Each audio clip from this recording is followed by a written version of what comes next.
The most feared man in the city thought he had buried everything soft inside himself. He was wrong, because the one person who could prove it just walked through the wrong airport at the wrong moment, and she was carrying something he never knew existed. If this story hits you somewhere deep, drop a like and tell me in the comments what city you're watching from. I want to see how far this story travels. Now stay with me, because what happens next will change everything you thought you knew about power, love, and the secrets that survive both. The terminal smelled like jet fuel and recycled air, and the particular kind of desperation that lives in airports. People running toward things, people running away, and the vast indifferent machinery of departure that doesn't care which one you are. Raphael Voss moved through the crowd the way he moved through everything, without apology, without acknowledgement that anyone else in the space had equal claim to it. His security detail fanned around him at precisely the right distance, close enough to be useful, far enough to be invisible. He had trained them that way over 4 years of iteration, of watching men crowd too close or hang too loose, of making corrections that ranged from verbal to permanent, depending on the severity of the failure. His associates from the Kessler Group walked alongside him in the outer ring, speaking in low voices about the shipment logistics that had brought him to this terminal in the first place. Raphael listened without appearing to listen, processed without appearing to process. It was a skill he had developed before he was 20. It had kept him alive past 35, which in his line of work was not nothing. He was nodding at something Marcus Webb was explaining about the Rotterdam documentation when his body stopped. Not slowed. Stopped. Like a machine that had received a catastrophic input. His foot came down wrong and he caught himself on the next step, and Marcus kept talking for 2 full seconds before he realized Raphael had gone completely still in the middle of the moving crowd. "Sir?" Raphael didn't answer. He was looking at a woman 40 feet away, moving in the opposite direction through the terminal's central corridor. She was carrying a bag over her left shoulder and had her head turned slightly to the right, watching the gate numbers on the overhead display. Her hair was shorter than he remembered it. She wore a gray coat he didn't recognize. She looked different in the way that people look different when they have lived hard years quietly. Not damaged exactly, but altered, the way a house looks different when you realize the people inside it changed while you weren't watching. But he knew her. He knew her in the muscle and the bone and the place behind his sternum that he had worked for 3 years to convince himself was just scar tissue. Elena. He said nothing. His mouth opened and nothing came out, because his brain was still processing the impossibility of what his eyes were sending it. Elena Marlowe, standing 40 feet away in an airport terminal, alive and unhurt, and present in the physical world, when every piece of intelligence he had run in the first 6 months after she vanished had come back empty. When every lead had dissolved into nothing. When Victor had finally sat across from him and said the words Raphael had refused to accept, "She doesn't want to be found." And Raphael had thrown a glass at the wall and then sat very still for a long time and then decided to stop looking. That was 3 years ago. She was here now, and she was not alone. In her arms, pressed against her left shoulder, was a child, small, wrapped in a blanket the color of cream. The child's face was turned toward Raphael's direction, not because the child saw him, not yet, but because some small restless movement had shifted the bundle in Elena's arms, and the angle of the baby's face opened toward the corridor, and Raphael's vision narrowed to a single point, the eyes, dark, intense, framed by features that were still rounding out in the soft, formless way of infancy, but that carried, even now, even unformed, something unmistakable. He had looked at those eyes every morning of his life. They stared back at him from every mirror. They had been described as unsettling by men who feared him, and as beautiful by women who wanted things from him, and as inhuman by people who had seen what they looked like right before he made a decision that ended something permanently. He was looking at his own eyes in the face of a child he had never seen. The crowd moved around him. Someone jostled his shoulder, and Marcus said something sharp to that person, and there was a brief exchange of energy in his peripheral field that he registered and ignored completely. The terminal kept happening. Announcements, rolling luggage, a child crying somewhere behind him, the distant mechanical groan of a jet bridge. And none of it touched him. He was inside something that had no sound. Elena looked up. The way it happened was very fast and very slow simultaneously, which Raphael understood was not physically possible, but experienced as true. She turned her face from the gate signs toward the corridor ahead of her, the way people do when they are about to navigate around a cluster of stopped passengers, and her eyes moved across the space with the automatic casualness of someone who expects to see strangers. And then her eyes found his face, and she stopped breathing. He could see it from 40 feet away, the specific stillness that came over a person when the body understood something that the mind was still refusing. Then she moved. Not toward him. Away. She turned her shoulder, tucked the child tighter against her chest, and walked fast in the opposite direction, cutting left through a gap between two families with luggage carts. Her head went down. Her pace changed from the unhurried movement of someone watching gate numbers to the controlled urgency of someone trying not to look like they were running. Raphael's body made the decision before his mind caught up. He pushed left through the crowd, and his details scrambled to adjust around him, and Marcus was saying his name with the particular pitch of a man who understood something had just shifted in the landscape and didn't yet know what. Raphael didn't look back. He moved through the gap Elena had used, and the families with luggage carts opened around him the way people opened around men who moved like he did, and he came into a clear stretch of corridor and saw her. She was 30 feet ahead, still walking fast, not looking back, which meant she was either very disciplined or very frightened, and he had known Elena long enough to know the difference. She was frightened. The way she held the child, that particular curl of the body, the way the shoulder came up, the head angled down, that was the posture of someone shielding something precious from a threat they could feel approaching. Elena. His voice came out flat and without inflection because that was what happened when he was operating in a space beyond the normal register of emotion.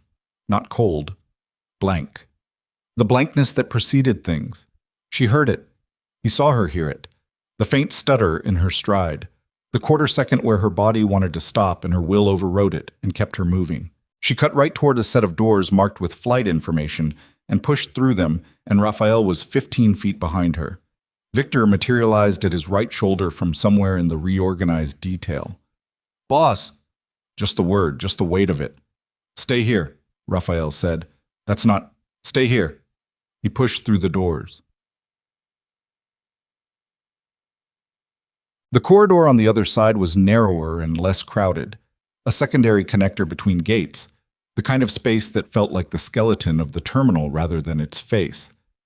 Fluorescent light, gray floor, a few travelers moving with the particular focus of people who knew where they were going.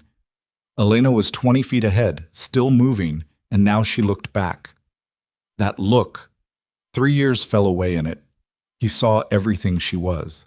The woman who had sat across from him in the blue chair in his study at 3 a.m. and told him things about himself that no one else had dared to say.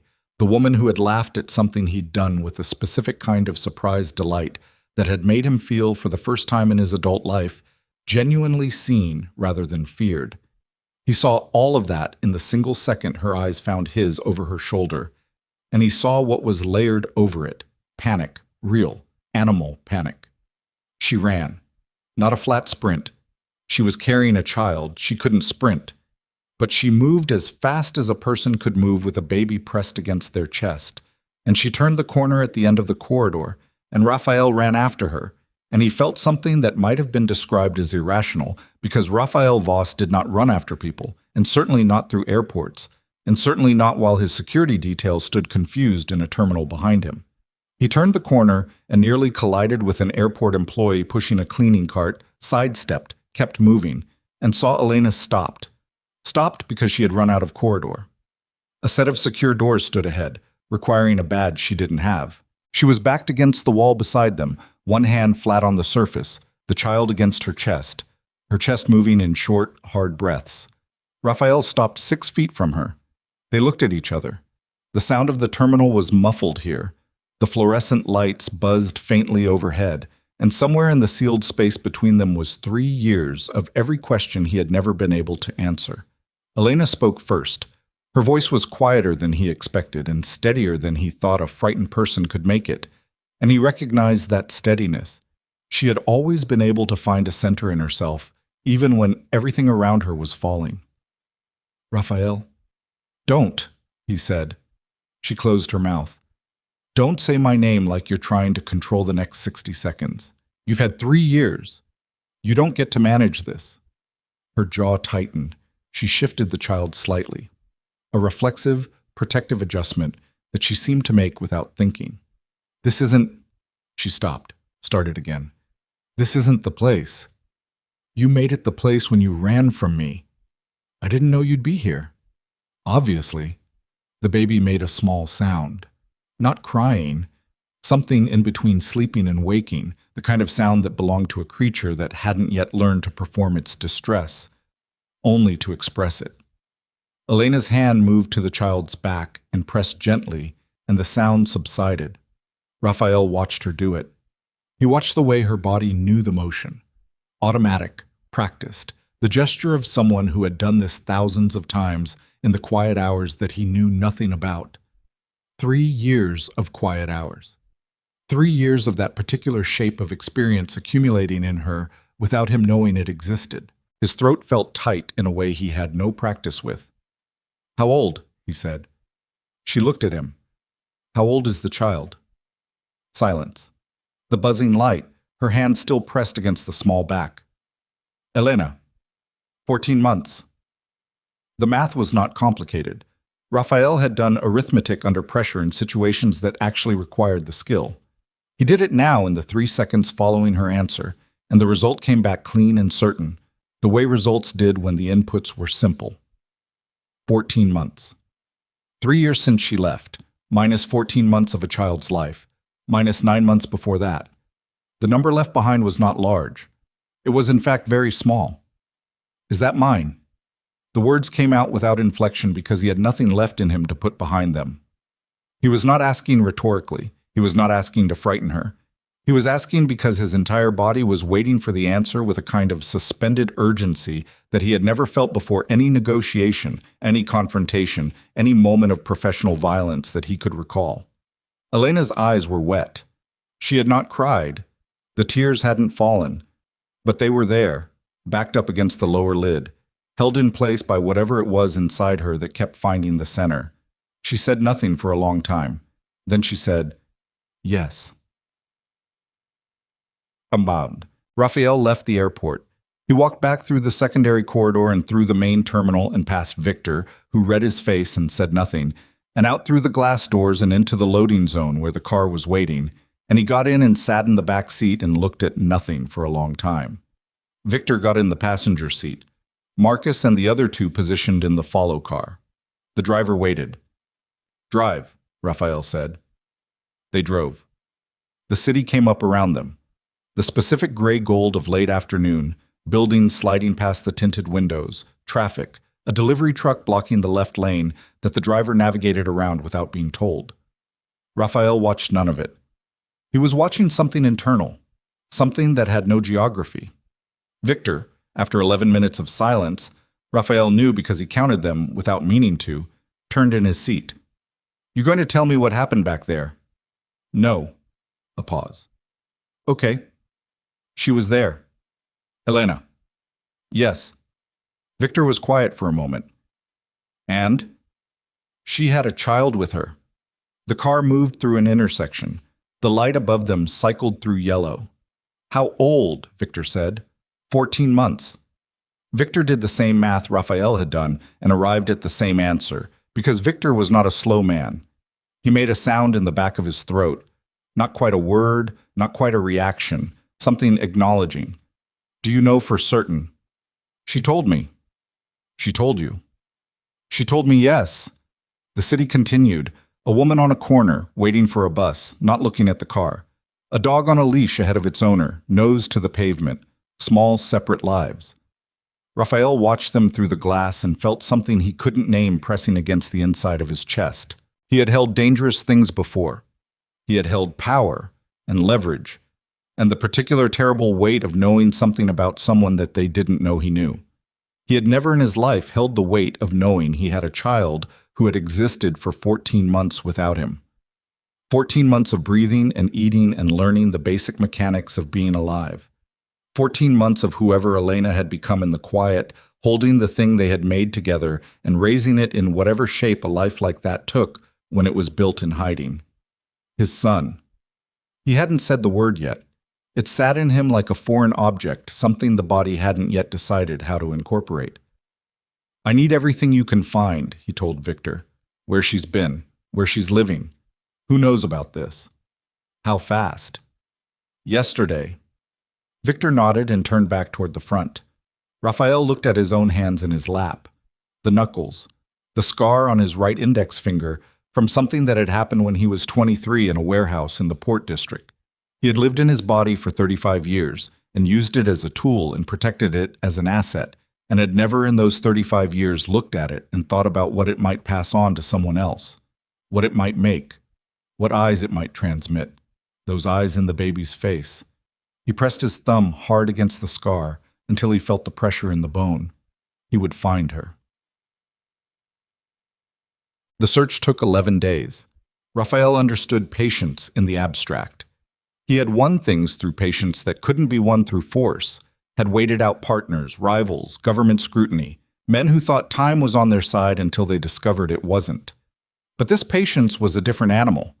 This was the kind that crawled under the skin and didn't sleep, that sat across from him at his own desk while he tried to focus on the Kessler account and the port documentation and the 3 other things that required his attention, and reminded him constantly of its own presence. Victor ran the search through channels that didn't generate paper. Facial recognition through the airport's recovered footage gave them a name. Not Elena Marlowe, not anymore. She had been living as Claire Vance for at least 2 years. A credit trail, carefully maintained to look ordinary. A lease. A utility account. A pediatrician's office record that confirmed one patient, 14 months old, healthy, under the name Noah Vance. Noah. Raphael looked at that name for a long time when Victor put the file on his desk. She had given the child a name without him. Of course she had. What else would she have done?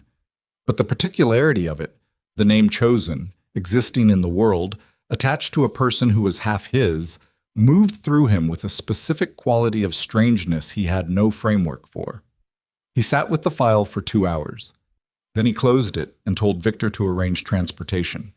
The coastal town was 4 hours south, small. The kind of place that had a hardware store and a diner and a fishing pier and not much else. The kind of place where a woman with a new name and a 14-month-old child could settle into the texture of the ordinary without attracting attention. The kind of place that Raphael had no previous reason to ever visit, and consequently had no presence in, no infrastructure, no people who owed him things or feared him. He went with Victor and 2 others in an unmarked car. No convoy, no display. He had thought carefully about how to approach this.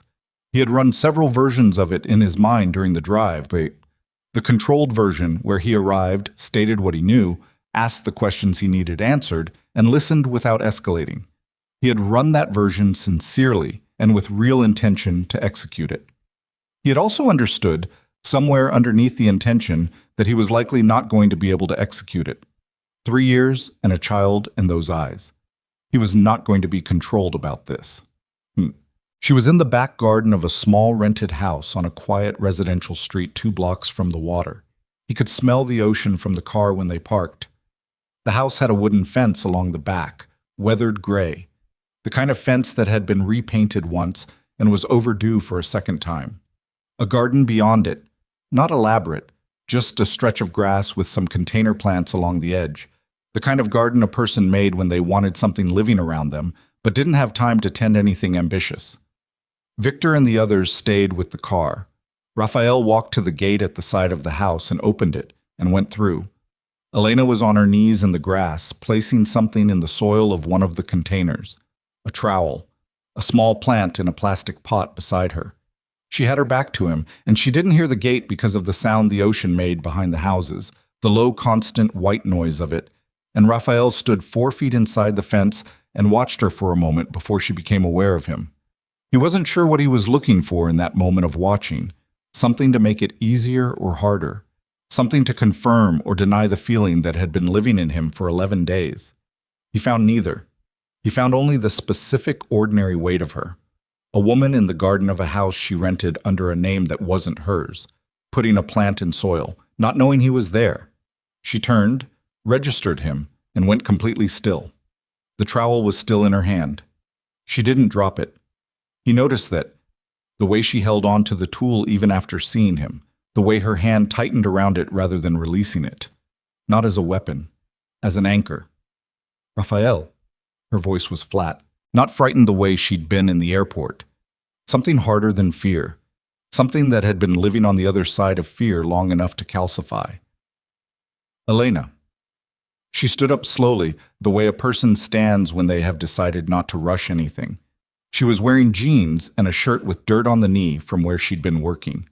Her hair had grown some since the airport. She looked at him like she was taking inventory. How did you find me? The same way I find everything. Of course. She looked past him toward the gate. How many did you bring? 3. Are they coming in? No. She looked at him again. Something in her face reorganized itself slightly. Not relaxing, but adjusting to the specific shape of this particular threat. Noah's inside. Napping. He said nothing. The name in her mouth, applied to the child that belonged to both of them, had a weight to it that pressed on something in his chest.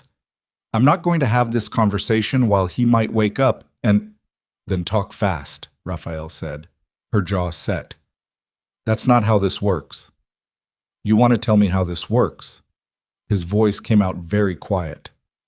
The quiet that the people in his professional life had learned over time was more dangerous than volume. You want to explain the structure of this situation to me. 3 years, Elena. 14 months of a child I didn't know existed. You want to tell me how this works. I left for a reason. That's not an explanation. I know it's not. I'm not saying what I did was... She stopped, pressed her lips together, started again with the precision of someone who had rehearsed this conversation in their head many times and was finding that the real version didn't follow the rehearsed track. I didn't plan to leave when I did, and I didn't plan to stay away. Things happened. What things? Raphael? What things happened? The quiet was gone. Not loud, he didn't raise his voice, but the stillness in it broke, and what was underneath it came through, and she heard it, and for the first time since he'd entered the garden, she looked like she was measuring the distance between herself and the back door. I looked for you. For 6 months I looked for you. I had people in 4 cities. He stopped himself. Breathed. Tell me what things happened. She looked at him for a long time. The trowel was still in her hand. Then she said, Your mother came to see me. The silence that followed had a different quality than the previous ones. All the silences in this conversation had been loaded, with accusation, with history, with the pressure of things unsaid. This one was different. This one had the specific quality of something that had just become real in a new way. Cassandra, he said. Yes. When? I was 8 weeks pregnant. I found out I was pregnant, and I was trying to figure out how to tell you, and before I could... She came to the apartment. The one off Mercer. She had a key. I don't know how she got a key. Elena's voice had found something even, not calm, but precise. The voice of someone recounting something they had gone over many times in private. She sat down. She told me she knew about us. She told me she had known for a while and had been waiting to see if it resolved itself. She said I was... A brief pause. She said I was a distraction that had gone on too long. What did she tell you to do? She didn't tell me to do anything. She told me what would happen. Elena set the trowel down against the container and straightened. She told me you had things planned. Consolidation of the Western operation, a merger with the Harmon Group. Things that required a certain... She searched for the word. Image, reputation. That a child with someone like me would complicate things in ways that could be dangerous for the organization. She told you to leave. She told me that if I stayed, the child would eventually become a liability. She told me how she handled liabilities. Elena's eyes were steady. The tears that had been there in the airport were gone. She was very specific, Raphael. She was very clear about the kinds of things that had been done to protect organizational assets in the past. She told me about a woman named Solis. I didn't know that name. I looked it up afterward. There wasn't much to find. Raphael stood very still. He knew the name Solis. He had not thought about it in years. It belonged to a chapter of his mother's operational history that preceded his full involvement in the organization, that existed in the record as a resolved matter, a piece of historical housekeeping. He had never had reason to present it to Elena as context for anything. He had never imagined his mother would use it as a threat. She convinced you I would choose the organization over you. She didn't have to convince me of much, Elena said, and the precision in her voice didn't crack, but he heard something in it, something that had been worn smooth by years of rubbing against itself. I had watched you for a year and a half. I knew what you were capable of choosing. I knew the logic of your world. She looked away for a moment, toward the back of the garden where the fence met the neighbor's property. She made it clear that the choice wouldn't even reach you, that it would be handled before you knew there was a choice to make. He crossed the distance between them in 3 steps, and she didn't move back, which told him something about what 3 years had done to her specific relationship with being frightened of him. He stopped close enough that he could see the fine detail of her, the tiredness around her eyes, the set of her shoulders, the way she held herself with the particular postural tension of a single parent who had learned to be always partially ready for the next thing. She had no right, he said. No, Elena agreed. She didn't. I would have... He stopped. His throat did the thing again, the tightness without category. I would have chosen differently. Maybe. She looked up at him. I didn't know that then. I still don't know it for certain now. I'm here. You're here because you saw me in an airport. That's not a choice, that's a collision. He couldn't argue with that. He didn't try. Where is he? He said instead. Sleeping. I told you. I heard you. He took a breath. I'm not going to wake him. He didn't finish that sentence.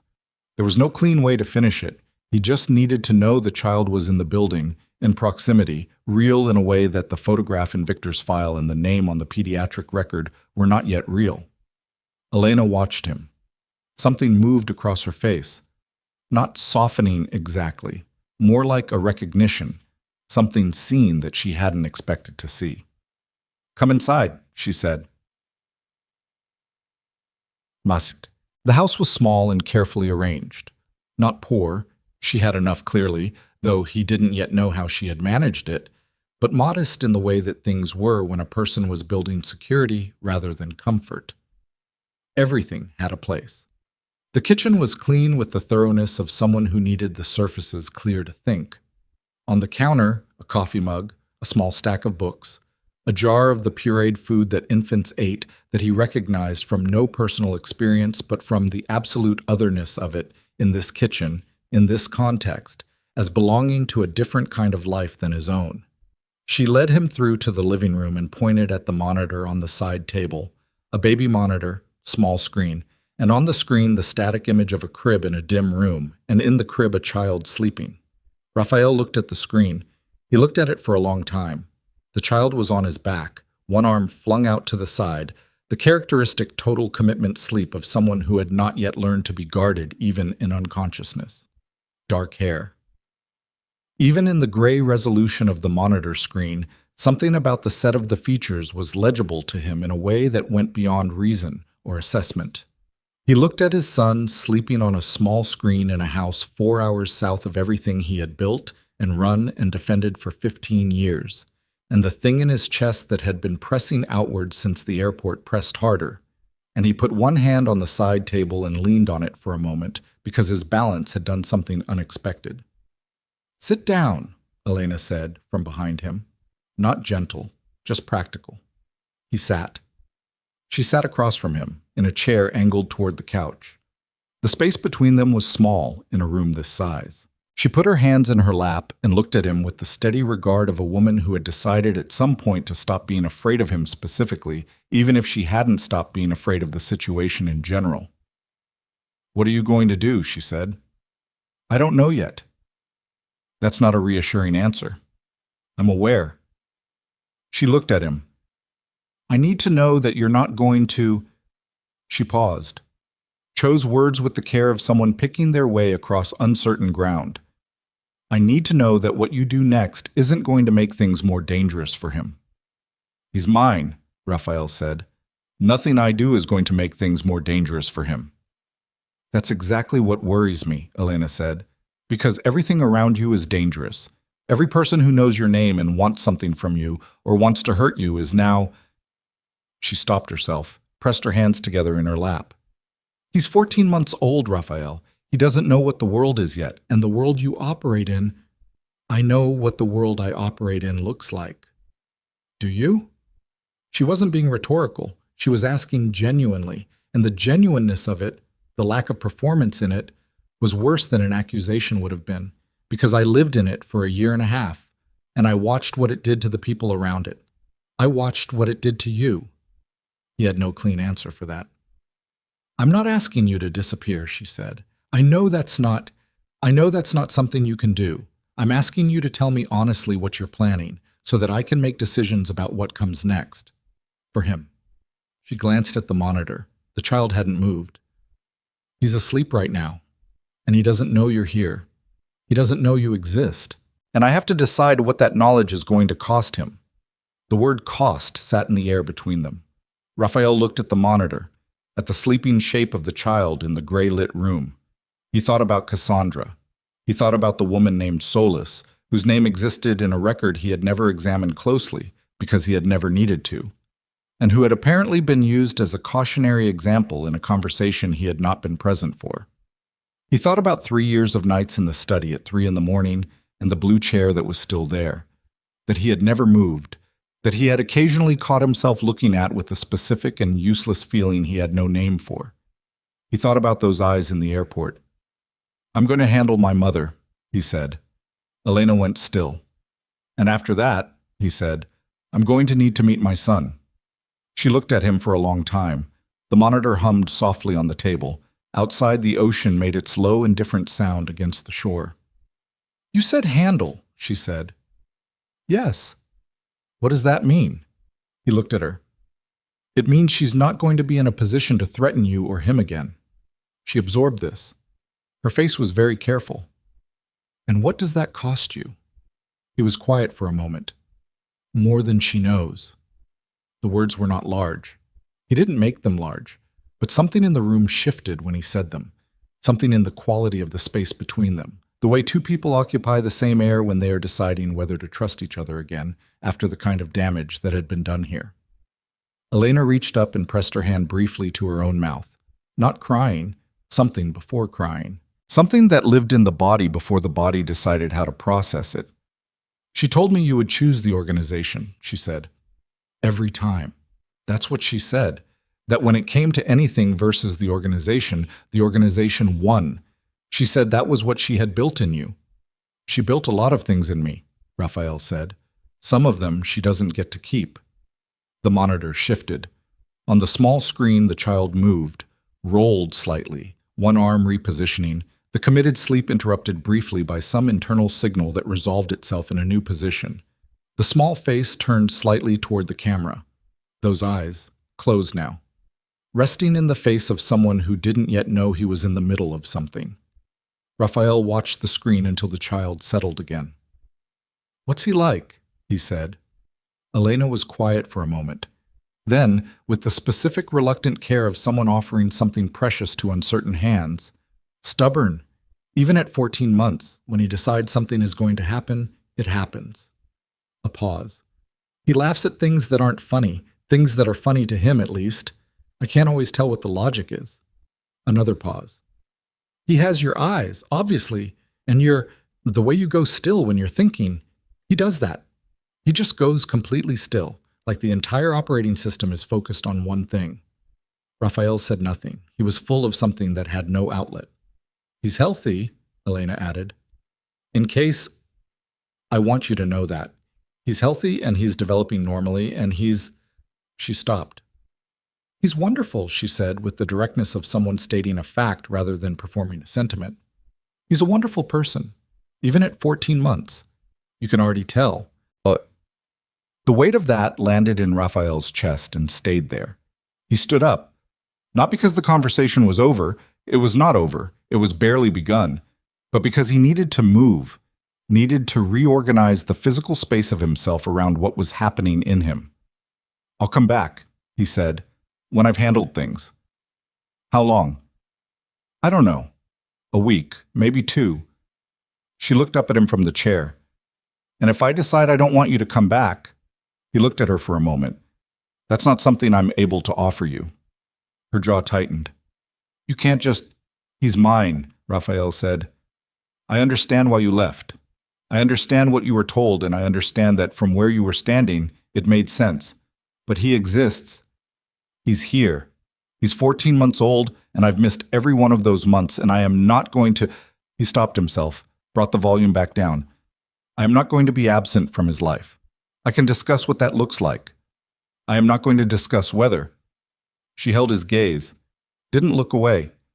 He'd always respected that about her, the way she held her ground even against things that were significantly larger than her in practical terms. Handle your mother, she said finally. Then come back, and we'll figure out what this looks like. It wasn't agreement, it wasn't trust. It was the provisional offer of a next step from someone who had been given no good options and was choosing the least bad one. He took it. At the door, she said his name. He stopped, hand on the frame. Didn't turn. I didn't leave because I stopped, she said. I want you to know that. Whatever else you think about the last 3 years, I didn't leave because I stopped. He stood in the doorway for a moment. The ocean sound came through from outside, the low, persistent white noise of water against shore. He didn't turn around. I know, he said. He walked back out through the garden and through the gate and to the car where Victor was waiting, and he got in, and they drove north toward the city, and Raphael sat in the back seat and didn't say anything for a long time. Victor, after a while, said, Did you see him? On the monitor, sleeping. And? Raphael looked at his hands in his lap again. The knuckles. The scar. I need to see Cassandra, he said. Victor said nothing for a moment. Then, how do you want to handle it? Carefully, Raphael said, and then not carefully at all. The car moved north. The city came toward them on the horizon, its particular skyline against the late afternoon gray, the thing he had built his life inside of for 15 years. He looked at it through the window and felt, for the first time, the possibility that it was not the thing he had been building toward, that it had been something else entirely, something he hadn't had a name for, until a child turned its face in an airport terminal and showed him eyes that had been waiting all along to be recognized. The miles passed. Behind him, 4 hours south, in a crib in a dim room in a small house near the water, his son slept without knowing that everything was about to change. And in the city ahead, in the tower that bore the family name, Cassandra Voss poured wine into a crystal glass and looked at the skyline she believed she controlled, unaware that her son was driving toward her carrying something far more dangerous than anger. He was carrying the truth, and he had finally decided to use it. The drive north took 4 hours, and Raphael used none of them. He didn't sleep. He didn't look at his phone, though it buzzed twice with things Victor had flagged as requiring attention. He sat in the back of the car and watched the landscape change from the small weathered geography of the coast to the dense accumulating mass of the city, and he held one thought in his body, the way you hold something hot, carefully, with full attention to the pain of it. Cassandra. He had grown up understanding his mother the way soldiers understand terrain, not with love, not with hatred, but with the specific functional knowledge of something that shaped every move you made. He knew her angles. He knew the way she thought. He had learned early that she did not make decisions impulsively, that every action in her world was preceded by calculation, that when she moved it was because she had already mapped the consequence several steps beyond the obvious one. She had gone to Elena, not to warn him, not to bring the situation to him so he could handle it himself. She had gone around him, to a woman who was pregnant with his child, and she had used the name of a dead woman as a threat, and she had engineered the disappearance of something that belonged to him without ever telling him it existed. He understood the logic. That was the worst part. He sat in the back of the car and he understood exactly how she had reasoned it, step by step, the same cold architecture he had watched her use his entire life. Elena was an exposure. The child was a complication. Complications were managed. That was the word she used. Managed. Managed the way you managed weather, or debt, or difficult men. Neutralized before they became structural problems. She had managed him a son, He pressed his thumb against the scar on his index finger until the bone ached. Victor didn't speak. He understood the quality of this silence. When they reached the city, Raphael said, "Tomorrow morning, my office, not hers." "She'll know you're back." "I know. She'll have had time to—" "I know, Victor." Victor nodded and said nothing more. The office was on the 14th floor of a building that officially housed a property development firm, which it did in fact house, among other things. Raphael arrived at 7 in the morning, which was early enough that the building's legitimate tenants hadn't yet arrived, which was intentional. He wanted the floor quiet. He wanted the particular acoustic quality of an empty space when a difficult conversation happened in it. He told his assistant to have Cassandra there at 8. Cassandra arrived at 8:15. He noticed the 15 minutes. She would know he noticed. That was also intentional on her part.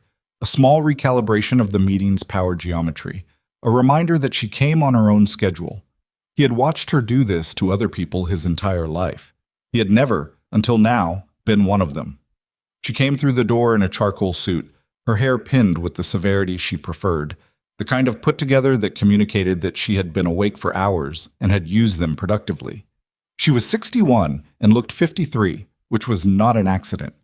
Cassandra did not permit accidents in things she could control.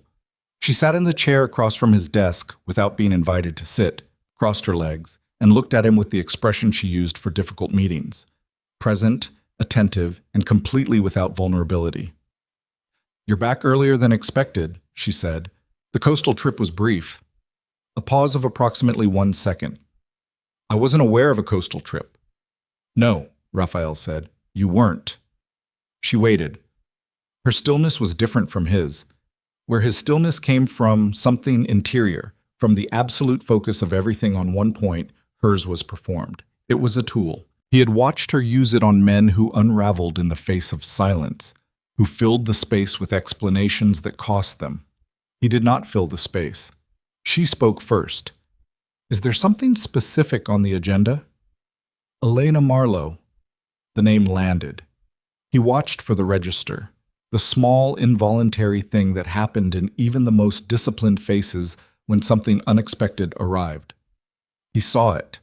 A contraction around her eyes, quick, controlled, gone in under a second. If he hadn't been watching for it, he would have missed it. "I'm not sure I follow," she said. "I saw her 3 days ago, at the airport." "Raphael," she had a child with her. His voice was flat, surgical. 14 months old. A boy. His name is Noah, though that's a detail you presumably already knew. The stillness she maintained was a different kind now. He could feel the machinery working behind it, the assessment, the recalculation, the decision about which version of this conversation she was going to run. "I think," she said, "that this is a conversation that requires some context." "I have the context," he said. "She gave it to me. I drove 4 hours to a coastal town where she's been living under a different name for 3 years, and she told me exactly what happened. What I need from you is the part she couldn't tell me." "Which part?" "Why?" The words sat between them. Single syllable. No elaboration. Cassandra uncrossed her legs and recrossed them. The suit jacket settled. She looked at him the way she had looked at him since he was a child when he said something she was deciding how to answer, with the particular attention of someone who was not weighing truth against lies, but rather weighing versions of truth against each other. "You were at a critical juncture," she said. "The Harmon merger, the renegotiation with the Western ports, things that required—" "Stop," he said it quietly. "Don't give me the operational justification. I know the operational justification. You decided Elena was a liability and you removed her. I understand the logic. What I'm asking you is why you decided that was your decision to make." She held his gaze. "Because you weren't going to make it." "No, I wasn't." "Raphael," "Because she wasn't a liability." His voice was still flat, but something underneath it had changed temperature, and she heard it because she had been listening to his voice for 35 years. "She was a woman I loved. She was carrying my son. Those are not organizational liabilities. Those are mine." Cassandra's jaw moved. Not speaking, adjusting. The minute reconfiguration of someone who has held a position and is deciding whether to hold it further or shift it. You were 28 years old and you were building something that could have been destroyed by what? By a child? By a person who mattered to me? By exposure? By weakness? By the perception that there was something that could be used against you. She wasn't being used against me. She was with me. Until she wasn't. Cassandra's voice had found its edge. Not loud, never loud, but the particular sharpness she produced when she believed she was right and was done pretending otherwise. They always leave, Raphael, or they get taken, or they become something that someone else can hold over you. I have watched men destroyed by the things they refused to let go of, and I was not going to watch that happen to you. You made that decision for me. Yes. Without telling me. Yes. Oh. Without giving me the option of choosing differently. She looked at him. Her face was doing the thing it did when she was certain, the particular stillness of absolute conviction. You would have chosen her, I know you. You would have chosen her, and you would have spent the next 5 years watching the choice cost you everything I built. And eventually, it would have cost her too, and the child, and I was not willing to… Stop. She stopped. You told her, he said. You went to the apartment on Mercer with a key you had no right to have, and you sat across from a woman who was carrying my son, and you told her about Solis. The name moved across Cassandra's face differently than Elena's had. Something more complex. Not guilt. He had never seen guilt operate in his mother's system. But something adjacent to it. Recognition, perhaps, of a specific weight being placed on the table. I told her the truth about what this world does to people, Cassandra said. I told her what the cost of staying looked like. That was not a threat. That was information. You used the death of a woman as a threat to drive a pregnant person out of the country. I used… She stopped herself. Reset. I gave her an accurate picture of the risks. And then you watched. Raphael leaned forward slightly. Just slightly. Enough to change the geometry. You watched me spend 6 months looking for her. You watched Victor run searches that came back empty. You watched me. He stopped, something in his throat. He worked past it. You watched all of it, and you said nothing. What would saying something have accomplished? It would have accomplished the truth. The truth would have accomplished you burning everything down for a woman who was safer where she was. He stood up. The movement was controlled, but it was definitive, and Cassandra's body registered it. The slight repositioning, the way her chin lifted, the adjustment of someone recalibrating physical space. He walked to the window. The city below moved in the particular dense rhythm of morning. Traffic, people, the choreography of commerce and routine that had been happening under him for 15 years. He looked at it, and it looked the same as it always had and meant something different than it always had. I have a son, he said to the window. She said nothing behind him. I have a son who is 14 months old and has been alive every one of those months without me knowing he existed. He has a name I didn't give him. He has a mother who has been raising him alone in a rented house 4 hours from here because you convinced her that the alternative was worse. He paused. Because you convinced her that I would choose this… He gestured briefly at the window, at the city, at the empire of it, over him. Wouldn't you have? She said. He turned. She was looking at him with the directness she only produced when she had committed to something, when the calculation was done and the position was held. At 28, with the merger in progress and the Western accounts unsettled, and the situation with Dragutin still unresolved, wouldn't you have chosen the work? He held her gaze. I don't know. I do. You don't. His voice was very quiet now. You don't know. Because you made the choice before I could make it. You decided what I would do, and then you arranged the world so that I didn't have to do anything. You removed the question so you wouldn't have to live with my answer. Something moved in Cassandra's face. The first true movement, not the small controlled registrations of before, but something larger, something that had been held back by the machinery and had found a crack in it. She pressed her mouth together. I did what was necessary, she said. For who? For you, for the organization, for you, Raphael said.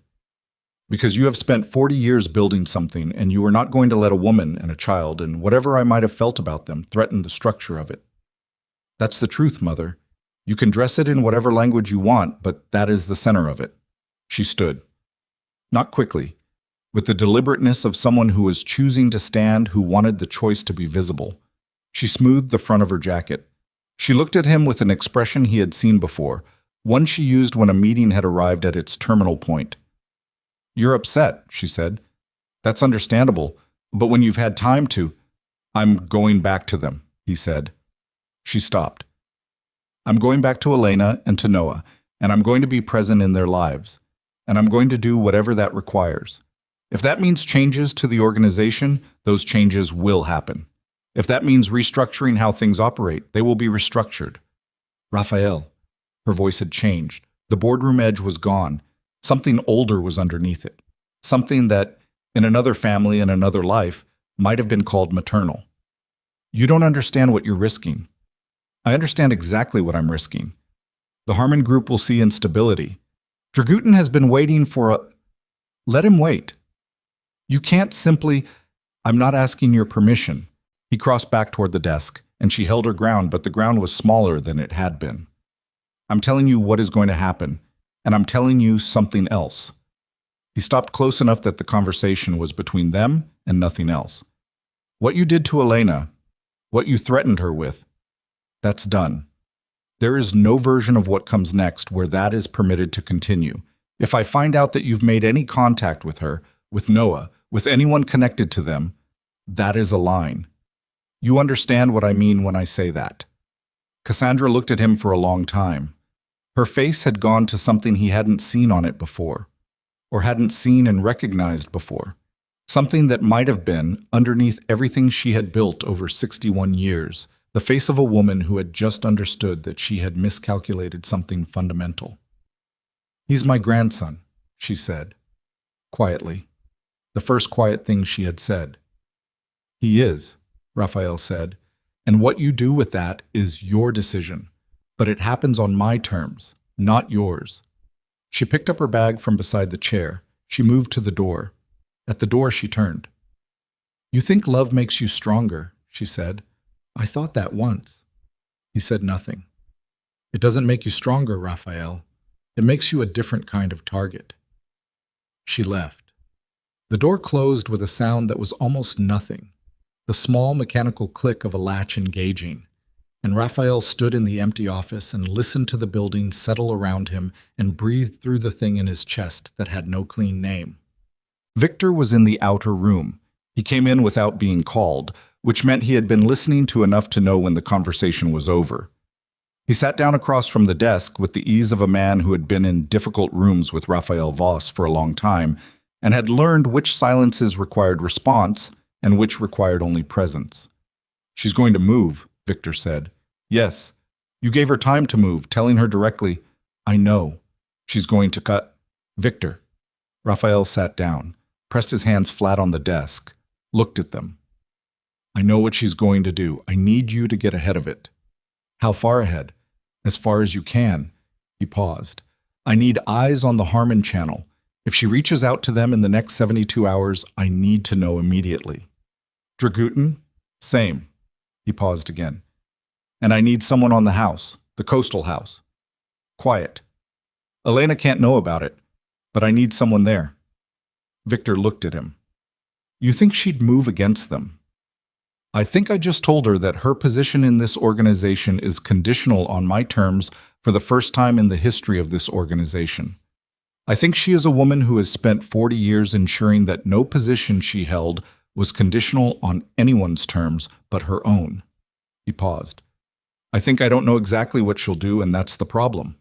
Victor nodded once. I'll make calls. He started to stand. Raphael said, There's something else. Victor waited. The woman named Solis. Whatever file exists on that situation, however old, however sealed, I need it. Something moved across Victor's face. Brief. That's old business, before your time mostly. I know. Some of what's in there. Bring it to me anyway. Victor was quiet for a moment. Then he nodded and left. Raphael sat alone. Outside the window, the city continued. It didn't know anything had changed. It would keep not knowing for a while, which was fine. The city didn't need to know yet. He pulled out his phone and opened the contact he had created during the 11 days of searching. The number he had for Elena, the new one, the one under the name Claire Vance. He had not used it yet. He had gone in person instead, because some things required the specific weight of physical presence, and he had understood that about this particular encounter. He looked at the number.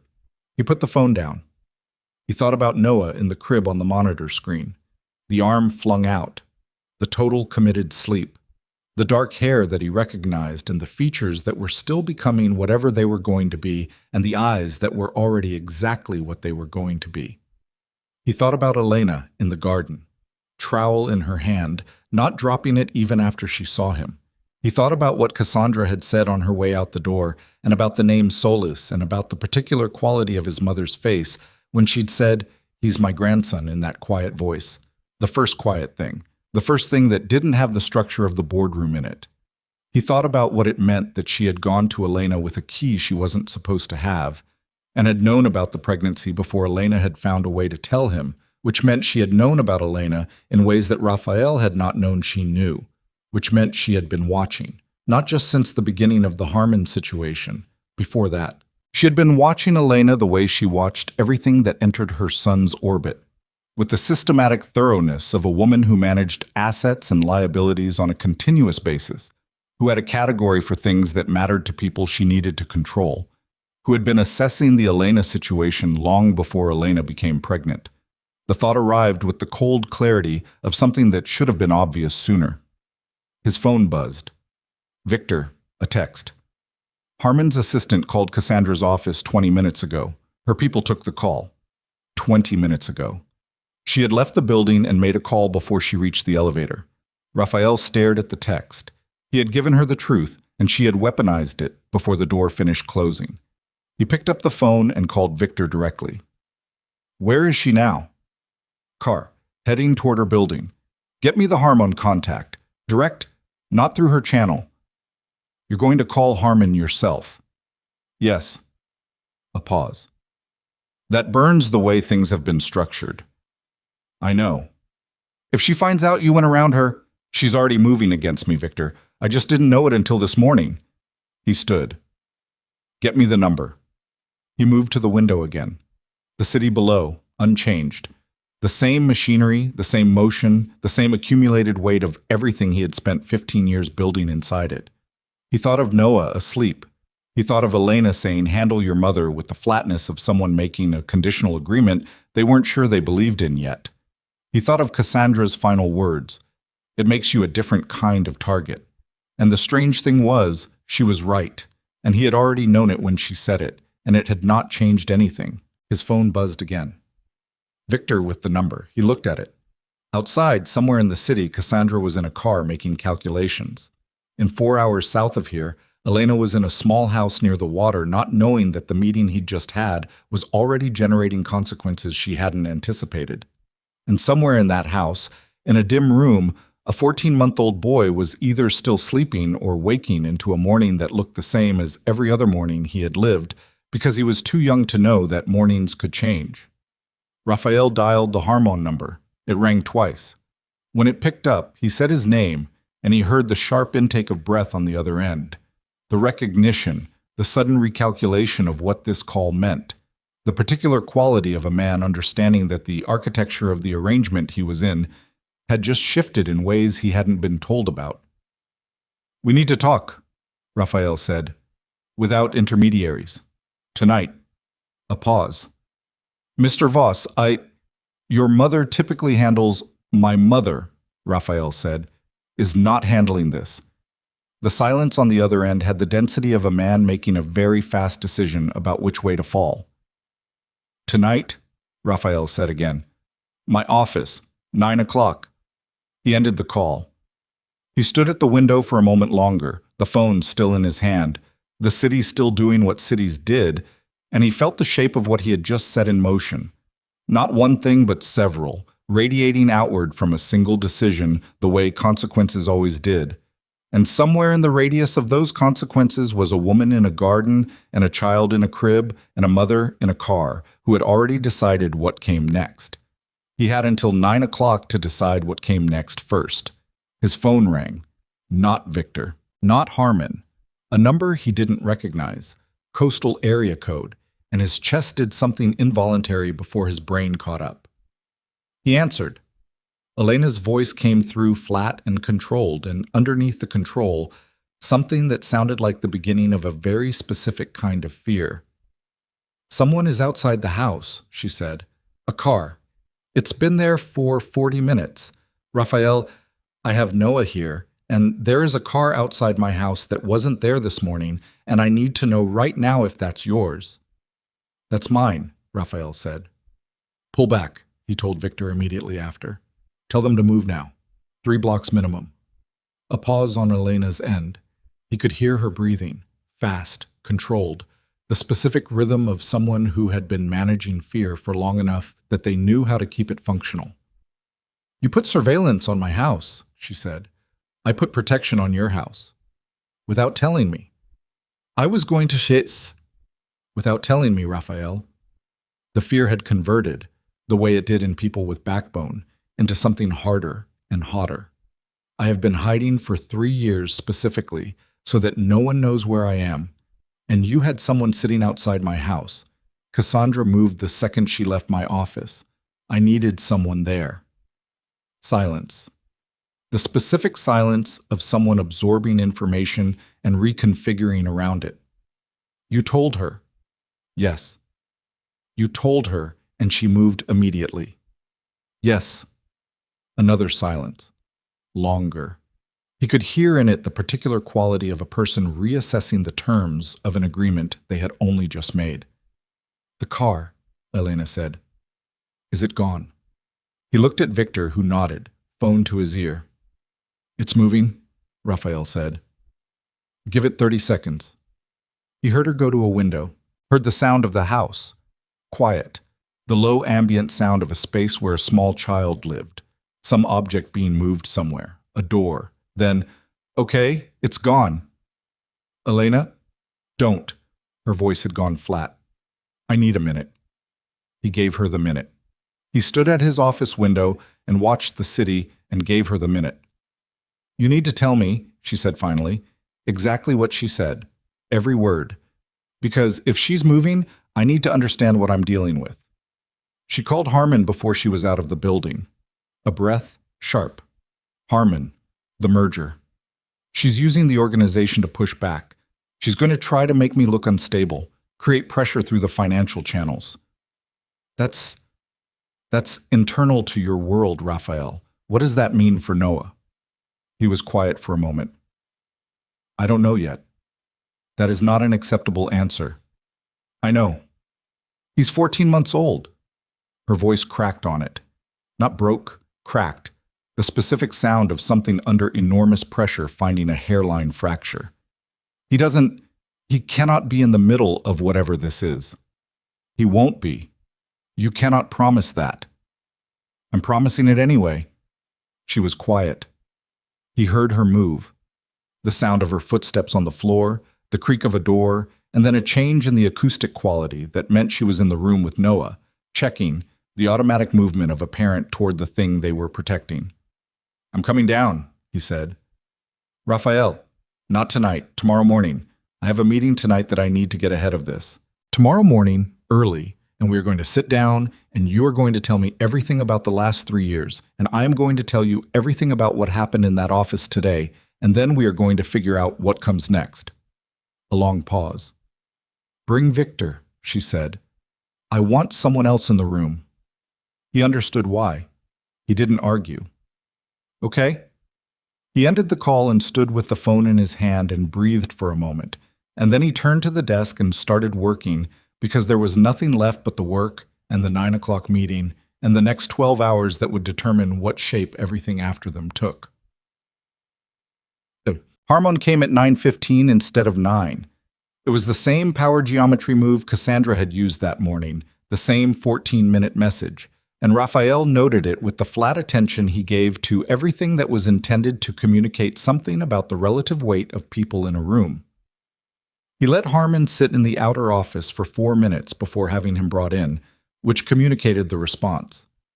Gerald Harmon was 67, built like a man who had been large once and had reduced to something denser over time, with the careful grooming of someone whose financial exposure made appearance a professional instrument. He sat across from Raphael's desk and put his hands on his knees and looked at Raphael with the expression of a man who had been doing business with the Voss organization for 8 years and had learned something this morning that had reorganized his understanding of the arrangement. "Mr. Voss," he said. "Gerald?" Harmon waited. "You spoke to my mother this morning," Raphael said. "Her office reached out, yes. She told you there were concerns about the stability of leadership." Harmon's jaw moved. "She expressed some—" "Gerald," Raphael leaned forward slightly. "We've done business for 8 years. I want to do the next 8 with the same efficiency. What I don't want is to spend those years operating through a channel that has a separate agenda, so I'm asking you directly. What did she tell you?" Harmon looked at him for a moment. The calculation in the look was visible, so the weighing of loyalties, the assessment of risk on multiple sides, the particular arithmetic of a man trying to determine which version of this situation was most survivable. "She told me," Harmon said carefully, "that there was a personal matter that might affect your decision-making in the near term. She suggested that the Western port negotiation might benefit from a delay, a pause until things were more settled. A pause. Her word. And she suggested that you might recommend this pause to the other Harmon partners." "She suggested it might be prudent, yes." Raphael sat back. He looked at Harmon for a long moment, long enough that Harmon's hands tightened slightly on his knees and then deliberately loosened, the controlled relaxation of a man who didn't want his tells read. "The personal matter," Raphael said. "Did she describe it?" "In general terms?" "What terms?" Harmon hesitated. "She said you had discovered a prior relationship had produced a child, and that you were emotionally compromised as a result." The phrase emotionally compromised sat in the room with a specific weight that Raphael allowed to exist without reacting to it visibly. "She used that phrase?" "Yes." "Did she say anything else?" Another hesitation, longer. Harmon's eyes moved briefly to the window and back, the involuntary look of a man searching for an exit route before deciding to walk through the door. "She said that the child's existence created a vulnerability, that people who wanted leverage against you now had a viable target." Raphael went completely still. "She said this," he said. "Yes. To you. This morning." In the call, yes. He had known, when he saw Victor's text, that she was moving fast. He had understood she was using Harmon as a pressure point against him, positioning herself as the stable center of the organization against an emotionally destabilized son. He had walked into this meeting prepared for that version of the conversation. He had not been prepared for her to have described Noah as a viable target to a business associate. He had not been prepared for her to have turned his son into leverage in the first hours after learning that Raphael knew. The room was very quiet. "Gerald," he said, and his voice had the flatness of something that had passed through temperature and come out on the other side of it. "The Western port negotiation proceeds on the original timeline. Nothing is paused. If anyone reaches out to you or to your partners suggesting otherwise, you tell me immediately, directly, not through any channel that runs through my mother's office." Harmon nodded. One nod.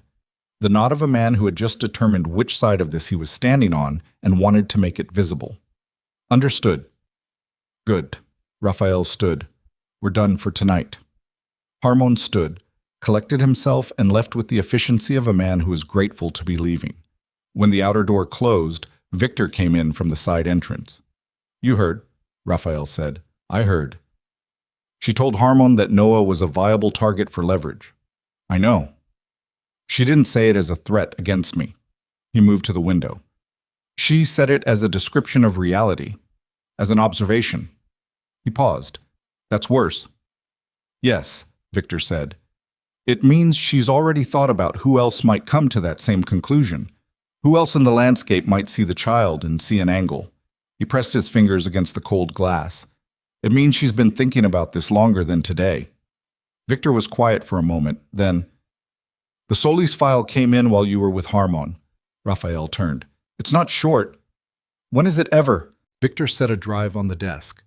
There are things in there I didn't know about, and I've been with you 15 years. Something in the way he said it, the specific flat quality of it, the careful non-inflection of a man who had seen difficult things and was communicating that these were in a different category, made the back of Raphael's neck go cold. I'll read it tonight, Raphael said. He did.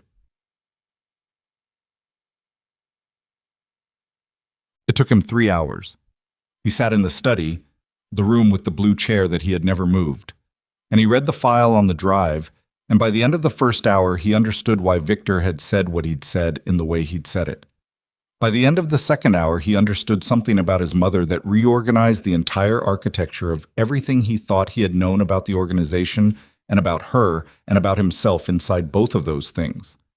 Solis had not been a business complication. Solis had been a woman, younger, connected to a man in the organization who had held leverage over a particular port operation that Cassandra needed clean access to. The man had been intractable. The woman had been the solution. Not removed, not relocated, made to not exist in the way that things were sometimes made to not exist in the operational history of organizations like this one. Cassandra had ordered it. Not through intermediary language, not through the kind of euphemism that created plausible distance, directly. On record, in the file, in her own handwriting on a note that had been preserved with the careful thoroughness of someone keeping documentation of their own decisions. She had kept the record herself, which meant she had wanted it documented, which meant she had used it, after, as something other than a piece of operational history. He found the evidence of that on the third pass through the file.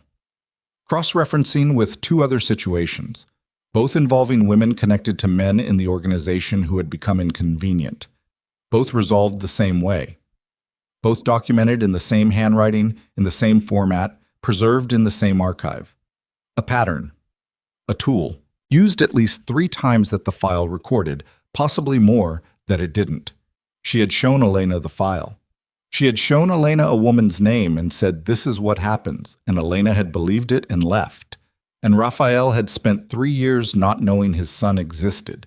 And Cassandra had kept the records of every Solis pattern decision she had ever made in an archive that she apparently had believed was secure. It had not been secure.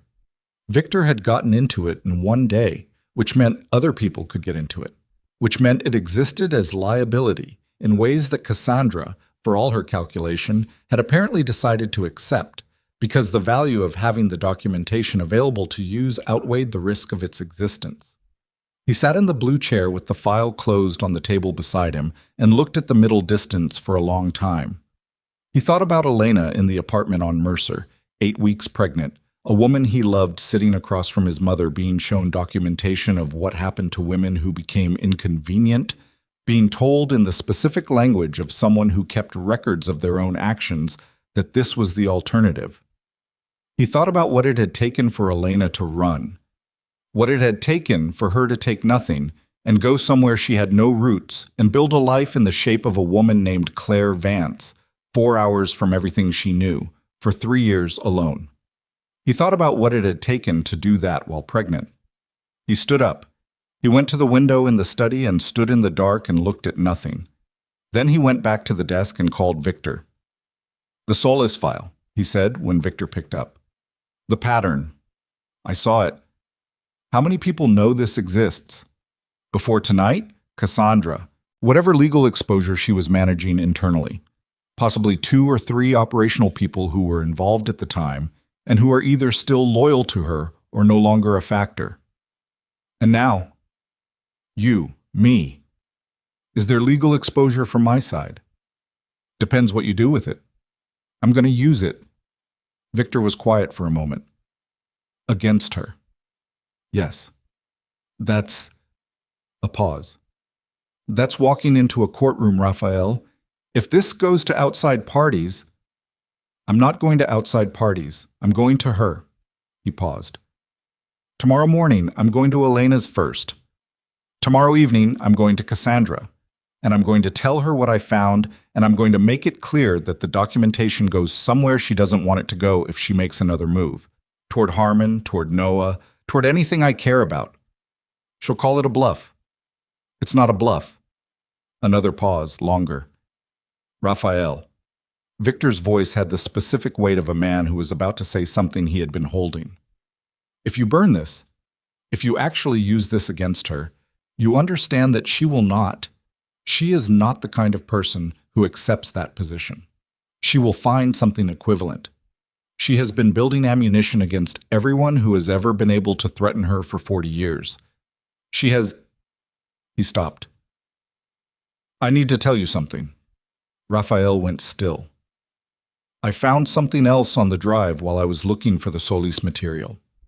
The cold at the back of his neck returned. What? There's a file. Your name on it. A pause that had weight in it. It goes back 14 years. 14 years. Raphael had been 21, just entering the organization in any serious capacity. Still learning the architecture of what Cassandra had built, still understanding what it was he had been born into. What's in it? He said. Documentation. Of decisions. Attributed to you. Victor paused again. Decisions you didn't make, Raphael.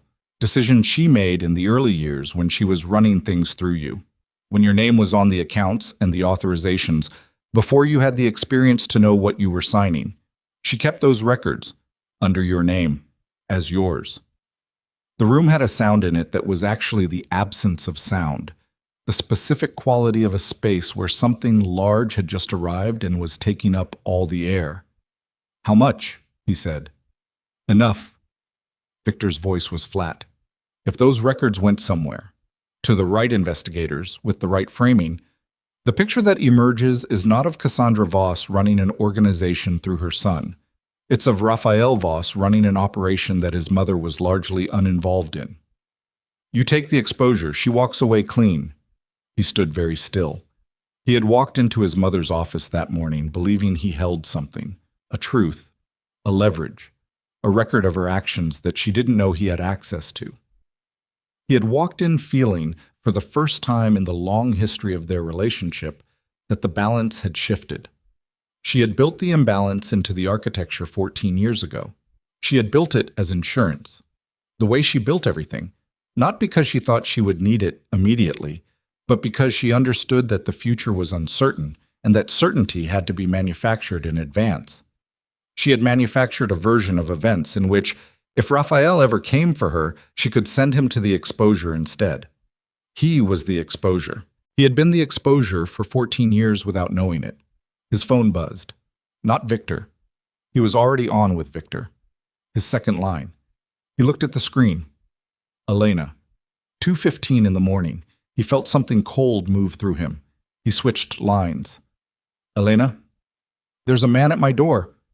Her voice was very quiet and very controlled, and underneath the control, something that was not fear anymore. Something on the other side of fear, the place you went when fear had completed its work, and what was left was just the raw animal of it. He knocked twice. I didn't answer. He hasn't left. Where's Noah? I moved him. He's in the back room. Raphael, is your door locked? Yes, both locks. Windows. Closed. I checked. He was already moving, away from the desk, toward the door, the coat, the car keys he didn't need because he had a driver, but reached for anyway with the instinct of someone who needed to move right now, and the body was providing options before the brain had finished processing. Victor, he said, switching, merging both lines in his awareness simultaneously. Someone is at Elena's door, right now. Get someone there. Fastest possible. Already moving, Victor said. 20 minutes. 20 minutes. 4 hours away, his people were 20 minutes out because he had maintained the presence in the area after pulling the car back. 20 minutes was not nothing, but it was not nothing in the wrong direction. He switched back to Elena. Stay on the line. Don't open the door. Don't make noise that tells him where in the house you are. I know, she said. Quiet. The quiet of someone who had thought about versions of this for 3 years and had contingency plans the way careful people did. He was in the elevator, the building lobby, the car at the curb, driver already behind the wheel because Victor had called ahead. He got in. Drive, he said. South, fast. The car pulled out, and Raphael sat in the back with his phone in both hands, and Elena's breathing on one line and Victor's logistics on the other, and outside the city moved past at the speed of urgency. He's knocking again, Elena said. Soft, almost a whisper. Don't answer. I'm not. A pause. A breath. Noah woke up. I've got him. He's quiet. The image of it. Elena in the dark of the back room, holding a 14-month-old boy against her chest, trying to keep him quiet while someone knocked on her door at 2 a.m, moved through Raphael with the specific quality of something that had passed the border of anger and entered a territory that didn't have the same name. Who sent him? Elena said. Not a question, a statement.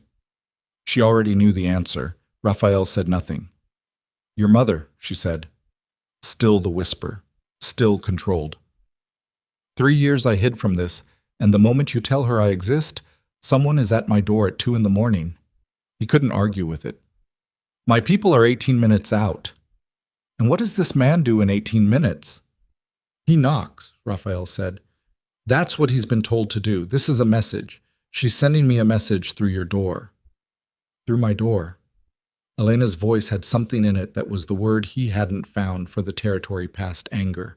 Through my door with Noah in my arms. I know. You said he wouldn't be in the middle of this. I know. You said, Elena. His voice broke the pattern. Not loud, not harsh, but definitive. I know what I said. I know I was wrong. And I need you to stay very still and very quiet for 16 more minutes, and then my people will be there, and you will not be alone in that house anymore. A silence. Long enough that he checked the line to make sure it was still connected. Okay, she said. He rode south in the back of the car with the city giving way to highway and the highway giving way to distance, and he held both phones and he thought about his mother in her building, awake at 2 a.m. Because she would be awake, she didn't sleep well. She never had. Making a call to someone who drove to a small coastal town and knocked on a door, not to enter, just to knock, just to let him know she had the address and the access and the willingness. He thought about the file on the drive with his name on it. 14 years of decisions attributed to him. 14 years of liability built into the record with the careful handwriting of a woman who kept documentation of her own actions because documentation was a tool. He had walked into her office that morning believing he was the one with the weapon. He understood now that he had never, in 35 years, been the one with the weapon. He had been the weapon. And she had just demonstrated at 2 a.m. through a knocked-on door 4 hours away that she still knew how to aim it. Victor came back on. Our people are at the street. 2 minutes. Elena, Raphael said. 2 minutes. He's still there, she said. 2 minutes. He heard her breathing. He heard Noah make a small sound in Elena's hand moving, the rustle of fabric, the sound of a child being held by someone who was holding themselves together through the holding of it. Then Victor, they're at the door, our people. Then Elena, there's a car on the street. 2 men got out. A pause. The man at my door, he's leaving. He just turned and walked away. Raphael let out a breath he had been holding for 18 minutes. They're going to stay outside, he said. Both of them. All night. You're not alone. Silence. Elena, I hear you, she said. Are you okay? A pause that was longer than it needed to be. Noah went back to sleep, she said. He doesn't know. He's too young to know. Another pause. I'm not okay, but I'm not hurt. He nodded at nothing. I'll be there by morning. She said nothing for a moment, then, Raphael, whatever you're going to do about your mother, she stopped, started again. Do it fast, because I can't live like this. I can't raise him like this. I spent 3 years building something safe, and I can't. Her voice found the crack again, the hairline one. I can't let that be what his life is. It won't be. You keep saying things like that. I know. At some point, you have to do something instead of saying it. He looked out the window at the dark highway, the headlights cutting into the nothing ahead of him. I know, he said again. I'm on my way. He ended the call and sat in the dark car and thought about everything that was true tonight that hadn't been true this morning. He thought about a 14-year-old file with his name on it. He thought about a woman named Solis and what her documentation meant, and what it had been designed for, and how long it had been sitting in an archive being kept ready for a moment exactly like this one. He thought about Noah asleep again in the back room of a small house, too young to know that someone had come to the door tonight because of what he was, because of whose he was, because in the specific terrible logic of the world Raphael had been born into, a child was either a tool or a target, and there was no third option that didn't require someone to fight for it. He had walked into his mother's office this morning thinking he was fighting. He understood now that the fight was different than he'd known, and the cost was higher than he'd priced it, and the only move left was the one that scared him most. Not because it was violent, not because it was dangerous in any of the ways he had learned to measure danger, but because it required him to become something he had never been in the 35 years he had been building everything else. It required him to be willing to lose the thing he'd spent his whole life constructing in order to protect the thing he'd only just found out he had. He pressed his forehead briefly against the cold glass of the car window. The highway moved under them, the dark moved overhead. By morning he would be there. He didn't know yet if by morning would be enough. He arrived at the coastal house at 6:14 in the morning. The sun was coming up wrong, flat and pale, the kind of light that didn't warm anything, that just made the darkness visible in increments. The ocean beyond the houses was gray, and the street was gray, and the two men Victor had stationed outside were standing by their car with the specific stillness of people who had been awake all night and had converted tiredness into something functional through practice. Raphael got out of the car and nodded at them and went to the door and knocked twice. Elena opened it immediately. She had not slept. He could see that in the first second, the particular hollowness around her eyes, the way she was holding herself with the careful deliberateness of someone running on the fumes of adrenaline that had never fully discharged. She was dressed. She had Noah against her left shoulder, awake now, the child's dark eyes moving to Raphael's face with the unguarded directness of someone who had not yet learned to conceal curiosity. Those eyes. Up close, in daylight, without the gray mediation of a monitor screen, they were exact. The shape of them, the depth of color, the particular intensity, exact. Like looking at a photograph of himself taken in some other dimension where everything was softer and hadn't been used yet. Raphael stood on the threshold and looked at his son for the first time in daylight and didn't move for a moment. Noah looked back at him. Then Noah reached out one small hand toward Raphael's face with the absolute confidence of a creature who had not yet been taught that the world required more caution than curiosity, and Raphael's chest did something that had no equivalent in any previous experience he could reference. "Come in," Elena said. Quiet. Exhausted. He came in. They sat at the kitchen table with coffee that Elena made with the automatic efficiency of someone who needed the activity of making it as much as the result. Noah sat in a high chair between them, working at something in a bowl with the committed intensity of a person for whom eating was still a serious undertaking, requiring full concentration. The two of them watched him for a moment in a silence that wasn't comfortable but was at least shared. The specific, shared silence of two people looking at the same thing and feeling its weight differently, and knowing they were both feeling it. "Tell me everything," Elena said. "From the beginning. What was in the file?" He told her. All of it. The Solis pattern, the 3 documented cases, the handwriting, the archive. Then the second file. His name. 14 years of attributed decisions that were not his decisions. The liability structure his mother had built into the organization's records in the early years when he was 21 and still learning what he was signing. Elena listened without interrupting. She wrapped both hands around her coffee mug and listened with the focused stillness of someone who was processing as she received, building a structure out of the information in real time. When he finished, she was quiet for a moment. Noah made a sound of satisfaction about something in the bowl. She built you as her exit, Elena said. Yes. If anything ever came for the organization, she built a record that puts it all on you and walks her out clean. Yes. And you've been running that organization for how long at full authority? 8 years. So for 8 years, you've been the face of it, making real decisions, building real relationships, while underneath all of that, there's a layer of documentation from the first 7 years that frames the whole thing as yours from the start. Yes. She set down the mug. And the Solis material, so does that help you or hurt you? It documents her ordering something that would destroy her publicly if it reached the right people. But it's in an archive that was accessed through methods that... He paused. It's complicated. Everything you have on her is complicated. Yes. And everything she has on you is clean. Documented, preserved, in her handwriting, but with my name.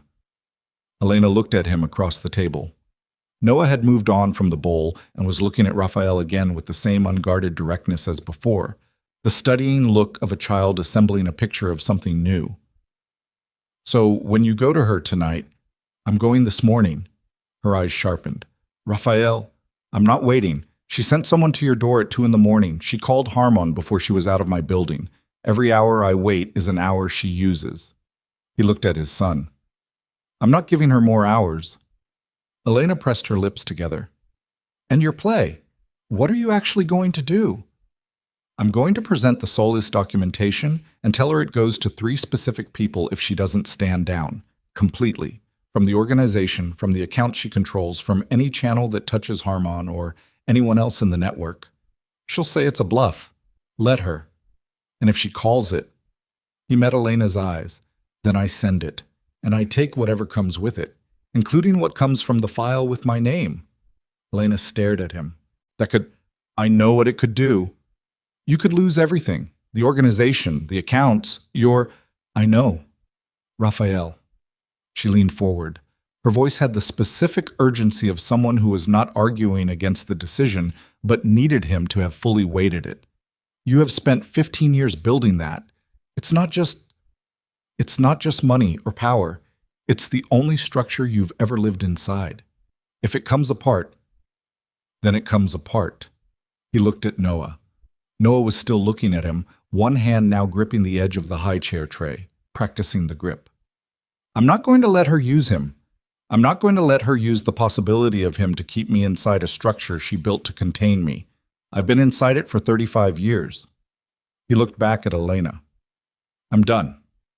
She held his gaze for a long moment. Something moved in her face. Not softening, still not that, but something that was the first movement in a direction adjacent to it. Be careful, she said. I will. I mean it. Don't underestimate the response. If she thinks you're actually going to use it, she won't just negotiate. I know what she'll do. Do you? He stood, looked at Noah one more time. The grip on the tray, the eyes, the absolute present tense aliveness of a person who was 14 months old and had no knowledge of any of this and was simply here, in the morning, working on the basic project of existing. He reached out and put one hand briefly on top of Noah's head. The child went still. That stillness Elena had described, the operating system focus, and looked up at him. Raphael took his hand away. His palm felt the absence of the warmth. I'll be back tonight, he said. The confrontation happened in Cassandra's building. Raphael chose her territory deliberately. He wanted her to know he wasn't afraid of her ground. He wanted every element of the meeting to communicate that the balance had shifted, and that he understood it had shifted, and that he was not coming to negotiate from a position of desperation, but from a position of someone who had already made the decision and was now executing it. He arrived at 11. Her assistant, a woman named Petra, who had worked for Cassandra for 12 years, and who knew the quality of every silence in that office, showed him in with an expression that was professionally neutral and personally alert, the face of someone who could feel the pressure system of the meeting before it began. Cassandra was at her desk. She didn't stand when he came in. She looked up from whatever she was reading or performing the reading of and waited. He sat down across from her without being invited to sit. He put the drive on the desk between them. She looked at it, then at him. What is this? The soulless archive.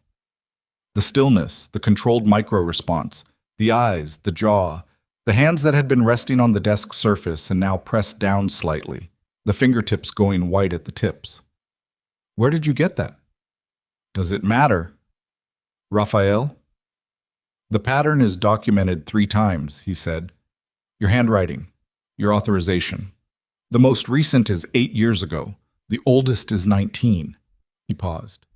19 years ago, I was 16. I had no involvement in what was on this organization, and those records will reflect that very clearly. She looked at the drive for a moment, then back at him. Something had happened to her face. Not collapse, Cassandra did not collapse, but a reorganization. The boardroom layer, the 61 years of constructed management, was still present, but underneath it something else was visible now. Something older than the construction, something that had been there before she built everything on top of it. What do you want? She said. Complete withdrawal. From the Harmon channel. From the port negotiation. From every operational decision that currently runs through your office. He paused. And I want the file. The one with my name. Every copy. Every backup. Whatever documentation you've preserved from the first 7 years that frames those decisions as mine. Her jaw moved. You're asking me to walk away from... Yes. I built this organization. You built it with material that included me. I'm taking my material back. She stood. Not quickly. With the deliberateness she always used. The visible choice. She moved to the window. The same window he had stood at in his own office the day before. And she looked at the city in the specific way people looked at things they had decided were theirs. If I walk away, she said, the organization becomes unstable. The people who've been operating in my layer, they won't simply transfer loyalty to you. Some of them will see the vacuum, and that's my problem. It's not just your problem. The exposure, Cassandra. He stood, moved toward her, stopped 10 feet from her. Not close, not crowding, just close enough to be in the same space unambiguously. I know about the file with my name. She turned. Her face was very still. I know what it was built for, he said. I know that if you chose to use it, the picture that emerges puts the early years on me and walks you clean. I know that's been sitting in your archive for 14 years as insurance. He paused. I'm telling you to use it or not use it, but either way, the soulless documentation goes to 3 people I've already identified if you make another move. Against me. Against Elena. Against Noah. He paused again. Use the file on me if you want. I'll take what comes. But so will you. She looked at him for a long time. The silence in the room had a different quality than the silences earlier in the week. This one had the quality of something that had reached its terminal state, not building toward anything, not compressing, just present. The final form of something that had been building for a long time. You'd burn yourself to burn me, she said. Yes. You'd take on the exposure from 14 years of records to make sure Noah is not a tool in your hand. Yes. She looked at him. She was doing something he had never seen her do. Not in boardrooms, not in confrontations with rival organizations, not in any moment of their shared history that he could access. She was reconsidering. Not the decision, not the position, but something deeper than those. The architecture beneath them. The long structure of assumption about who he was and what he would protect and what the limits of his willingness were. She had built those assumptions over 35 years. He was watching her discover they were wrong. He's my grandson, she said. The same words as before, the same quiet. You sent someone to his door at 2 a.m. That was... She stopped. That was not directed at the child. It was directed at his mother. While he was in her arms, she pressed her mouth together. What did you think she would do? He said. When someone knocked on her door at 2 a.m. while she was holding a 14-month-old child, what did you think that would feel like? I thought it would communicate urgency to you. It did. His voice was very quiet. It communicated that you're willing to use him, that you've already looked at him and seen a lever, and I'm telling you, as clearly as I am able to tell you anything, that is the last time. She looked at him. Then she did something he had not anticipated. She sat down, not at the desk, in the chair beside the window, the one that wasn't her power position, the one that was just a chair. She sat in it, and for a moment she looked like something he hadn't seen in her face since he was very young, and the world was different, and everything between them had a different shape. She looked tired. I made a calculation, she said, 3 years ago. I made a calculation that I still believe was correct given the information I had and the circumstances at the time. I know. I'm not asking you to understand it. I know you don't. She looked at her own hands in her lap. I'm telling you I didn't do it because it was easy. I did it because I believed it was necessary. And now, she was quiet for a moment. Now I'm looking at you, and I'm seeing something I didn't anticipate. She paused. You're going to actually do it. Burn yourself down to protect them. Yes. That's not something I built into you. No, he said. It isn't. She looked at him for a long moment.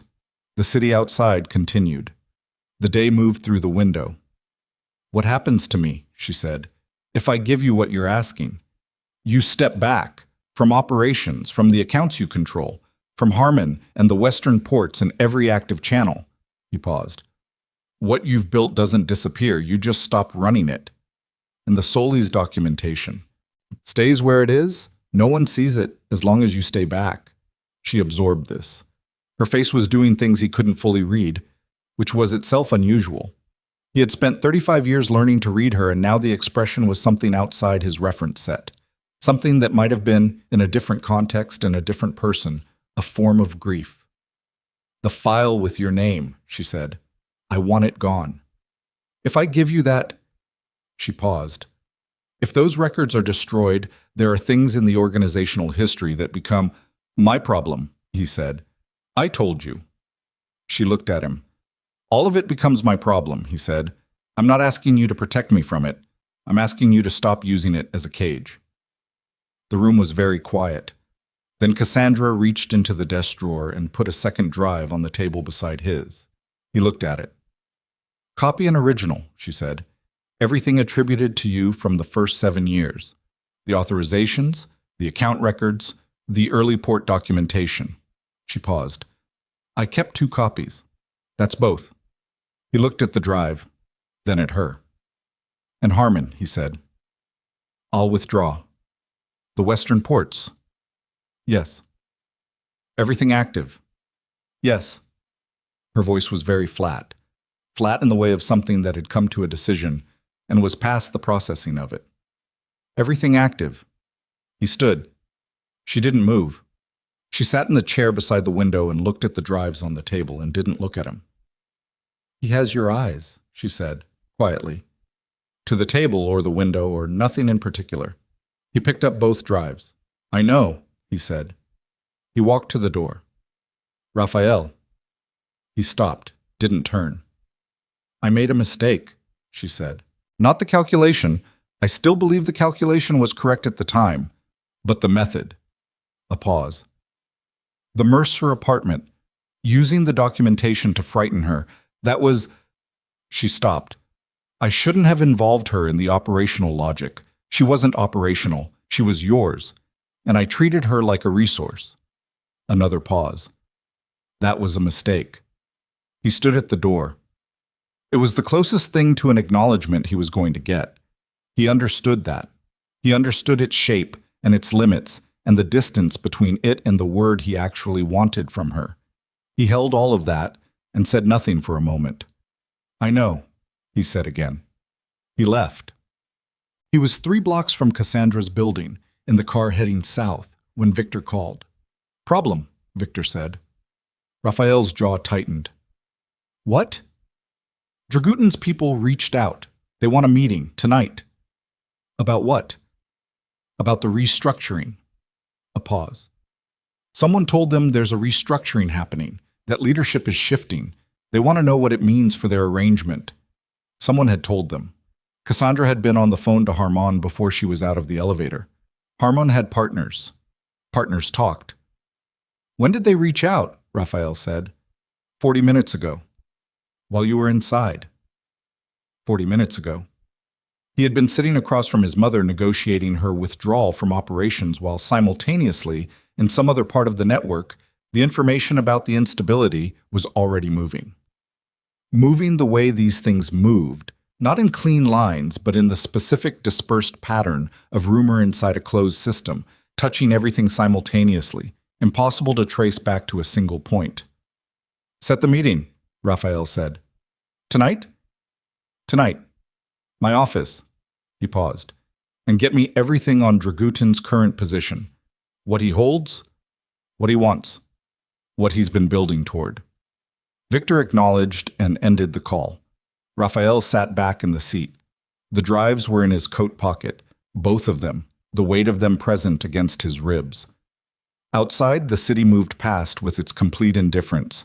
The same choreography of traffic and pedestrians and commerce that had been happening while everything inside his world was reorganizing itself. He thought about Elena at the kitchen table with her coffee, Noah in the high chair, the morning light coming through the window of the coastal house. He thought about the hand on his head, Noah's grip on the tray, the stillness, the eyes looking up. He thought about Dragutin. Dragutin Maric was 54 and had been operating in the Western Corridor for 11 years, with the specific dangerous patience of a man who understood that organizations had cycles and that the moment of transition between cycles was the moment of maximum opportunity. He had never directly challenged the Voss organization's primacy. He had never needed to. He had simply waited, building his position, maintaining the arrangement, watching for the moment when the center became soft enough to press against. He was pressing, not because he knew exactly what was happening, but because he could feel the pressure change in the system the way experienced operators could. Not through intelligence, but through the animal awareness of something shifting in the structure around them. If Raphael went to that meeting with the Dragutin situation unresolved, and the Western ports in transition, and Cassandra's withdrawal, creating visible gaps in the operational continuity, Dragutin would see it all. Every detail of the last week would be legible in the specific way that weakness was legible to people who had spent their careers looking for it. He could not go into that meeting soft. He could not go in with the drives in his pocket and the coastal house in his chest and the particular vulnerability of a man who had decided to protect something at the cost of everything else. He was going to have to be, for the next several hours, entirely the thing he had decided to become less of. He was going to have to be what the city knew him as, what 15 years had built him into, what the name meant in every operational room in this network, and he was going to have to do it clearly enough that Dragutin looked across the table and saw no gap, no transition, nothing soft. He was going to have to do it while carrying the weight of a child's hand on the top of his head and an agreement with a woman in a coastal house that tonight he would come back. He pressed his thumb against the scar on his index finger until the bone ached. "Change of route," he said to the driver. Back to the office. The meeting with Dragutin happened at 8 in the evening. Dragutin came with two men who stayed outside the office door and Dragutin himself, who was built like someone who had been a physical presence earlier in his life and still carried the memory of it in his posture. He had a gray beard kept short and eyes that were the specific flat brown of someone who had learned not to let them communicate anything he hadn't decided to communicate. He sat down and looked at Raphael across the desk with the look that men in his position used when they were assessing whether what they'd heard about a situation matched what they were seeing in the room. Raphael looked back at him. "You've heard things," Raphael said. "I've heard there's a transition. There's a reorganization, not a transition. The difference being, a transition implies a change in who's running things. A reorganization implies a change in how things run." Raphael kept his voice level. "I'm reorganizing. My mother is stepping back from active operations. The accounts she managed transfer to a structure I control directly. Every arrangement that exists under the current organization continues." Dragutin listened. His eyes did not move from Raphael's face, including the Western Corridor. Including the western corridor, including the port arrangement. Yes. Dragutin was quiet for a moment. He put one hand flat on the surface of the desk. Not aggressive, not a power move, just a presence. The gesture of a man who was making sure the table was solid before putting weight on it. The Harmon situation. Resolved. I heard there was a delay request. The request was withdrawn. The timeline is original. Another pause. Dragutin's flat eyes moving over Raphael's face with the systematic attention of someone doing an assessment. You look tired, he said. I've had a long week. The reorganization. Yes. Dragutin was quiet again. The room was very quiet. No city sound penetrated this high, this late. Just the two of them and the desk between them and whatever Dragutin was calculating.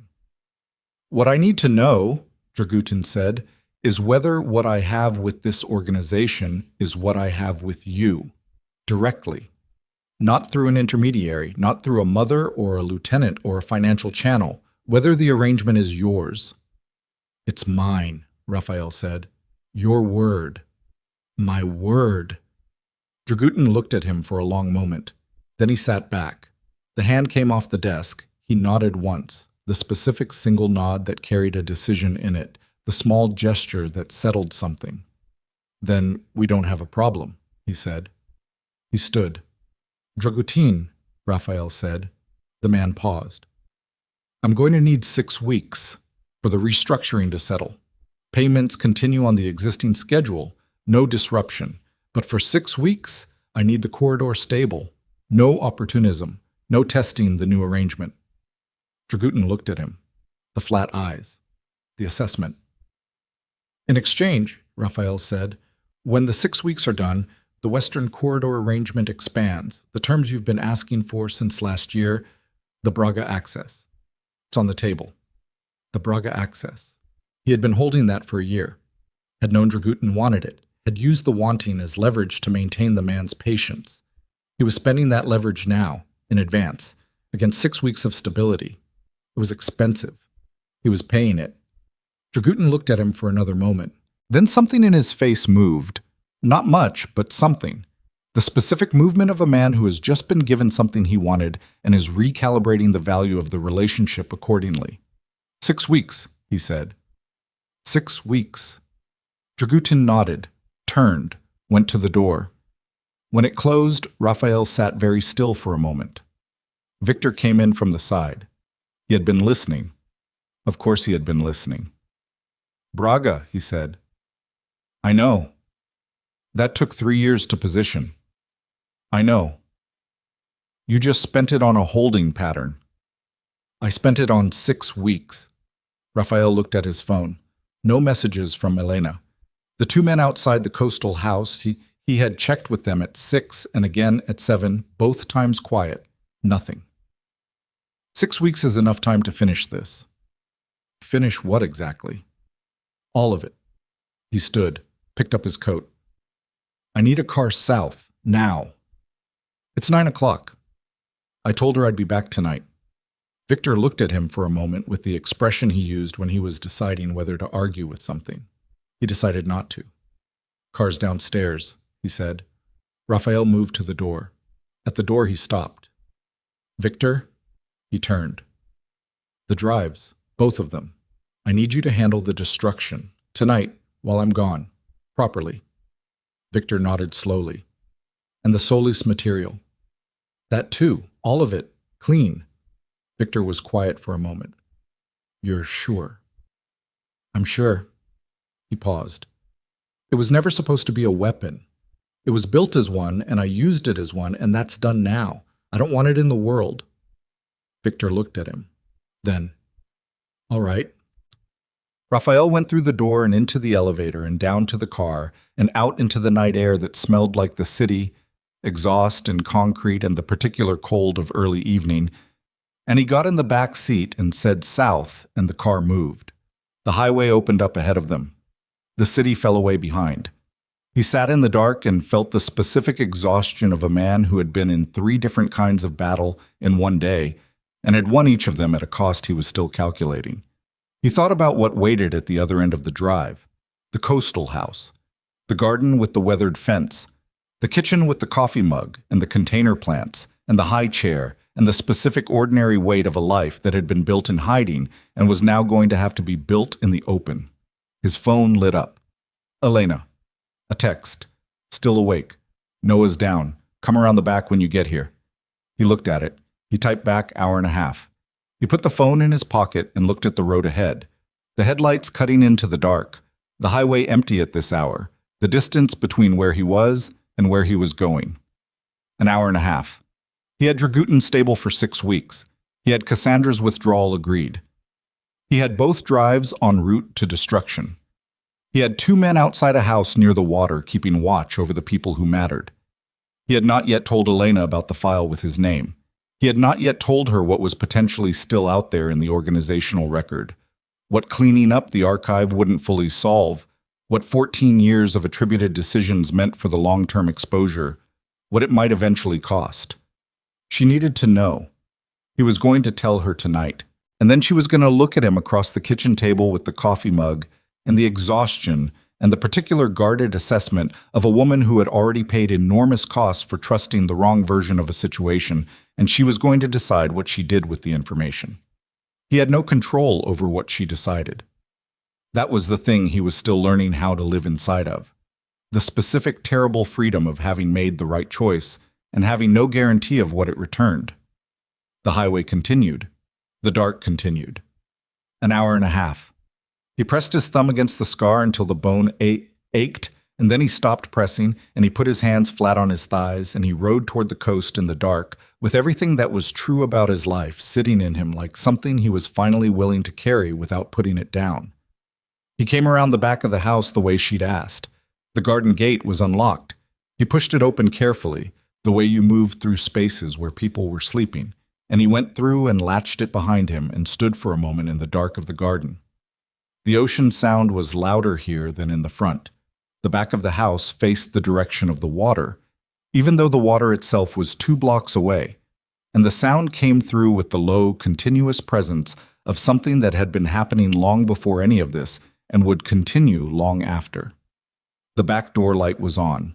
A single bulb above the door, yellow and warm, casting a small circle of visibility in the dark garden. Elena was sitting on the back step with a mug in both hands and her knees pulled up slightly, the posture of someone who had been sitting there long enough to settle into it. She looked up when she heard the gate and watched him cross the garden without saying anything. He sat down beside her on the step. Not close, a foot of space between them, the specific distance of 2 people who had history, but not yet the present tense ease that came after history, was resolved. She handed him the mug without being asked. He took it. Coffee. Still warm. He drank from it and looked at the garden in the dark. The container plants along the fence edge, the grass, the weathered gray of the fence itself, and didn't say anything for a moment. "How did it go?" she said. "Dragutin is stable. 6 weeks. And Cassandra." She agreed. Elena was quiet. He could feel her processing it. Not celebratory, not relieved, just taking the information in and building a structure around it the way she built everything. "You believe her?" "I believe she made a calculation, the same way she always makes calculations. She decided what I was offering was better than the alternative. And the alternative was the Solis documentation." "Yes. Which you're destroying. Victor's handling it tonight." She looked at him. Not sharp. Something more careful than sharp. "Why?" "Because it was a weapon. I used it as one. That's done." "Raphael, that's the only thing that keeps her—" "No." He turned to look at her. "What keeps her is that she made a calculation and she's committed to it. The documentation was the leverage that produced the commitment. It served its purpose." He paused. "I'm not going to spend the rest of my life holding a dead woman's file over my mother's head. I'm not willing to be that." Elena looked at him for a long moment. The light from the back door caught the side of her face, the tiredness around her eyes, the set of her jaw, the particular expression of someone who was deciding whether to trust the reasoning or push against it. She didn't push against it. "There's something else," he said. She waited. He told her about the file with his name. All of it. The 14 years, the attributed decisions, the liability structure. what it meant for the organizational record, and what it meant for his exposure once the archive was destroyed. He told her quietly and without inflection the way you deliver difficult information when you had decided that the person receiving it deserved the unmediated version. She listened. She didn't interrupt. She kept her hands around a mug that was probably empty by now, and she listened to the whole shape of it. When he finished, the garden was quiet except for the ocean. "So there are records," she said, "in the organization's history, with your name on them." "Yes." "And destroying the archive doesn't erase the organizational records?" "No. The archive was Cassandra's private documentation. What's in the broader organizational record is a separate matter." "What does that mean?" "Long term. It means I'm exposed, at some level, for some of what was done in the early years under my name, before I had the experience to know what I was authorizing." He paused. "It means that's a risk I'm going to carry. For a long time, probably." She absorbed this. He watched her do it.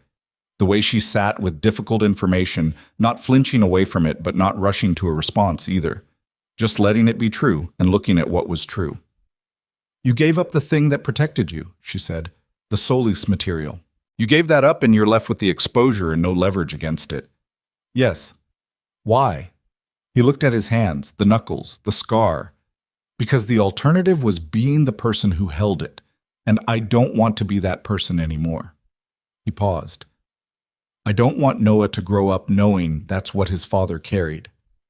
The word Noah in that sentence did something to the air between them. She felt it.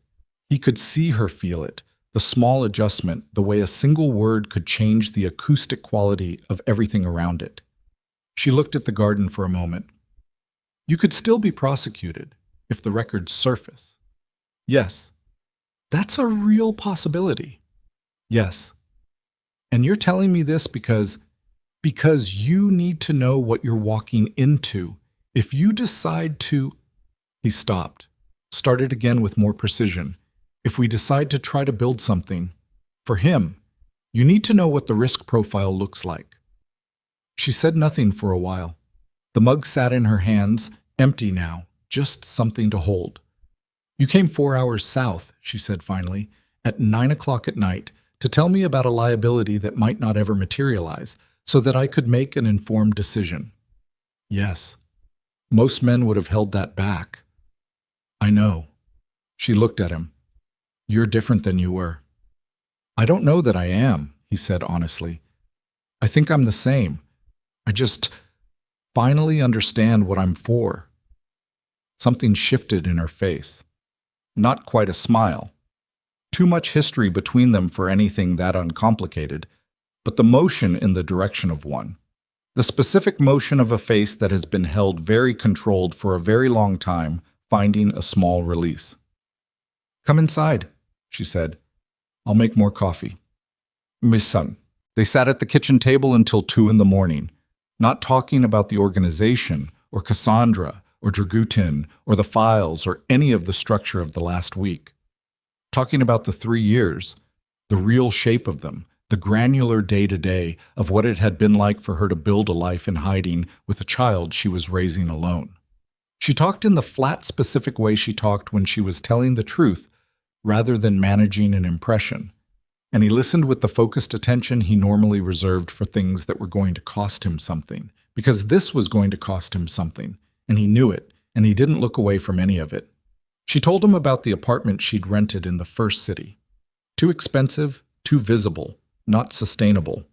The job she'd found in the second city, administrative work for a shipping logistics company, which had the useful quality of involving people who didn't ask questions about each other's histories because everyone in that industry had a history they didn't discuss.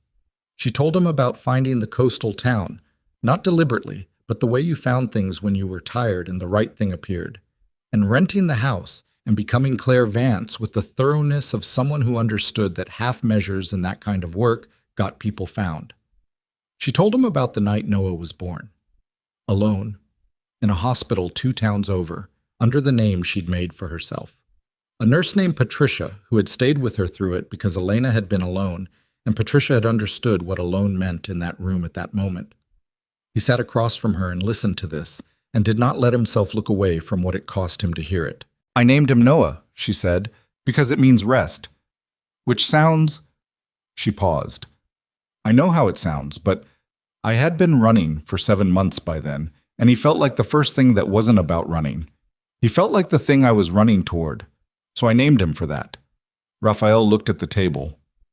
I should have found a way, he said. To what? To make it so you didn't have to run, to make it so you knew that... He stopped. The sentence didn't have a clean ending. I should have made it so that coming to me was safer than leaving. She looked at him. Maybe, she said, but that's not who you were then.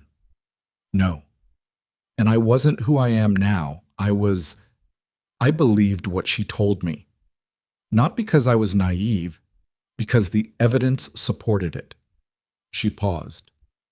You had built a world where the evidence supported it. He didn't argue with that. I know. I'm not saying it to... She stopped. I'm not assigning blame anymore. I spent 3 years with the blame, and it didn't build anything. I'm saying it because I need you to understand what it actually took, not as an accusation, as information. I understand. Do you? She looked at him. Because understanding it changes what comes next. It changes what this... She gestured between them, the small motion that encompassed the kitchen, the house, the child sleeping in the back room. It changes what this is allowed to be. It can't just go back to what it was. I know. I'm not asking for that. What are you asking for? He thought about it, not performing the thinking, actually doing it, sitting with the question, which deserved the courtesy of a real answer rather than the first available one. Time, he said finally. And proximity. I want to be here. Not... I know that's complicated. I'm not asking you to reorganize your life overnight. I'm asking to be close enough that he knows who I am, that I'm not a stranger, and then... He paused. Whatever comes after that, we figure out together. She held his gaze. No more surveillance without telling me, she said. No. No more decisions that involve this house or this child that go through your organization first. No. If something is coming, if there's a threat, if the exposure you're carrying creates a situation, you tell me immediately, directly. I am not managed. Understood. She held his gaze for another moment. Assessing. The specific look of someone who had been assessing him for a long time and was now doing it with more information than she'd previously had. Okay, she said. Just that. Okay. Not effusive, not qualified, not wrapped in conditions beyond the ones she'd already stated. Just the word, placed between them, which, in the context of everything it followed, was not a small thing. He let out a breath. Outside, the ocean made its sound. The back door light was still on. Somewhere in the house, in the back room, Noah was sleeping through all of it with the specific grace of someone who hadn't yet learned that the world had weight. In the morning, Raphael was still there. He had slept on the couch. Elena had offered it without ceremony, putting a blanket over the arm and leaving a pillow, and he had fallen asleep in his clothes without meaning to, which told him something about what the last week had done to him physiologically. He woke at 7 to the sound of Noah making the sounds that preceded full waking, the little vocalizations of a creature calibrating the difference between sleep and the world. And he lay still on the couch and listened to Elena's footsteps moving toward the back room, and then her voice, low and warm in the particular register she used with the child, and then Noah's responding sounds, higher and more various. He sat up. He was in his clothes from the day before, and his mouth tasted like old coffee and the particular staleness of a night spent horizontal in the wrong location. He ran his hand over his face and looked at the kitchen through the doorway. The morning light coming through the window, cleaner and warmer than the previous day's pale flat light, the actual light of a day that intended to be itself. Elena came through with Noah on her hip. She saw him sitting up and said nothing for a moment, just took him in, the fact of him on her couch in the morning, which was either ordinary or extraordinary depending on what you decided it was. Coffee, she said. Please. She set Noah down on the kitchen floor with a toy he immediately engaged with and started the coffee. and Raphael came to stand in the kitchen doorway and watched Noah operate the toy. A stacking ring set, which Noah was currently not stacking, but was examining individually with the focused thoroughness of a quality inspector, and felt the specific weight of standing in a kitchen at 7 in the morning watching something that was his. He does that with everything new, Elena said, not looking up from the coffee. Takes it apart before he figures out what it's for. Reasonable approach, Raphael said. She looked up at him. Something in her face that was the morning version of what had been there last night at the back door. The careful movement in a direction. Noah looked up from the rings. He looked at Raphael with the same direct inventory as before, the same unguarded assessment. Then he picked up one of the rings and held it out toward Raphael. Raphael crossed the kitchen and crouched down to the child's level. He took the ring from Noah's hand. It was a red ring, the largest of the set, smooth plastic. He held it and looked at his son. Noah looked at the ring in Raphael's hand. Then he reached out and took it back. Then he held it out again. This was apparently the activity, the giving and taking of the red ring. Raphael accepted it each time and returned it each time, and Noah ran this protocol with the serious concentration of a child conducting an important experiment. Elena set 2 mugs on the counter and leaned against the kitchen wall and watched them. Raphael didn't look up at her. He was looking at his son, who had now moved on from the ring exchange to attempting to fit the red ring over Raphael's index finger, which was not working due to the relative dimensions involved, but was apparently worth sustained effort. He's going to be stubborn about that, Elena said. He's going to figure it out, Raphael said. She was quiet for a moment. Then, yeah, she said, probably. He drove back to the city at noon, not because there was a specific emergency. The morning had been quiet. Victor's check-in at 9 had been routine. Dragutin's 6-week hold was in effect. But because there was work, and the work didn't stop, and the shape of what he was building toward required him to be present in it, rather than pretending the city didn't exist. He called Victor from the car. The drives, he said. Done. Last night, 2 hours after you left. I did it personally. All of it. Everything on both drives. The Solis material, the name file, the associated documentation, clean. He looked at the highway ahead. And the broader organizational record. That's going to take time. There are 7 years of embedded documentation, account records, authorization chains, correspondence logs. I can start building a remediation strategy, but start, Raphael said. Quietly. I want to understand the full scope of what's attributed before we figure out how to address it. It's going to be expensive. Legally. I know. Get me someone good, outside the current structure, someone who doesn't have existing relationships with the organization. Independent counsel. Yes. Victor was quiet for a moment. You're going to go through it all. Officially. Yes. That could... He stopped. Started again. There could be things in there that... Victor. Raphael kept his voice level. I'm going to go through it. Whatever's in there, I'm going to deal with it. I'm done managing things from the edges. A pause. Okay, Victor said, and I need you to set up a call with my mother. This week. Not adversarial. I want to talk to her about the transition structure. How the accounts transfer. Who takes the operational channels she's been running. What the clean version of this looks like organizationally. He paused. She agreed to withdraw. I'm going to make it possible for her to do that without it looking like a collapse. You're protecting her exit. I'm protecting the organization's stability. Her exit happens to benefit from that. He paused. And she's Noah's grandmother. Victor said nothing for a moment. Understood, he said. One more thing. Raphael looked at the road. The 2 men at the coastal house. Rotate them. Different pair every 3 days, and they stay until I'm confident the situation is resolved. But Elena knows they're there. She knows who they are, and she has a direct contact number for whoever's on rotation. Not through you. Not through me.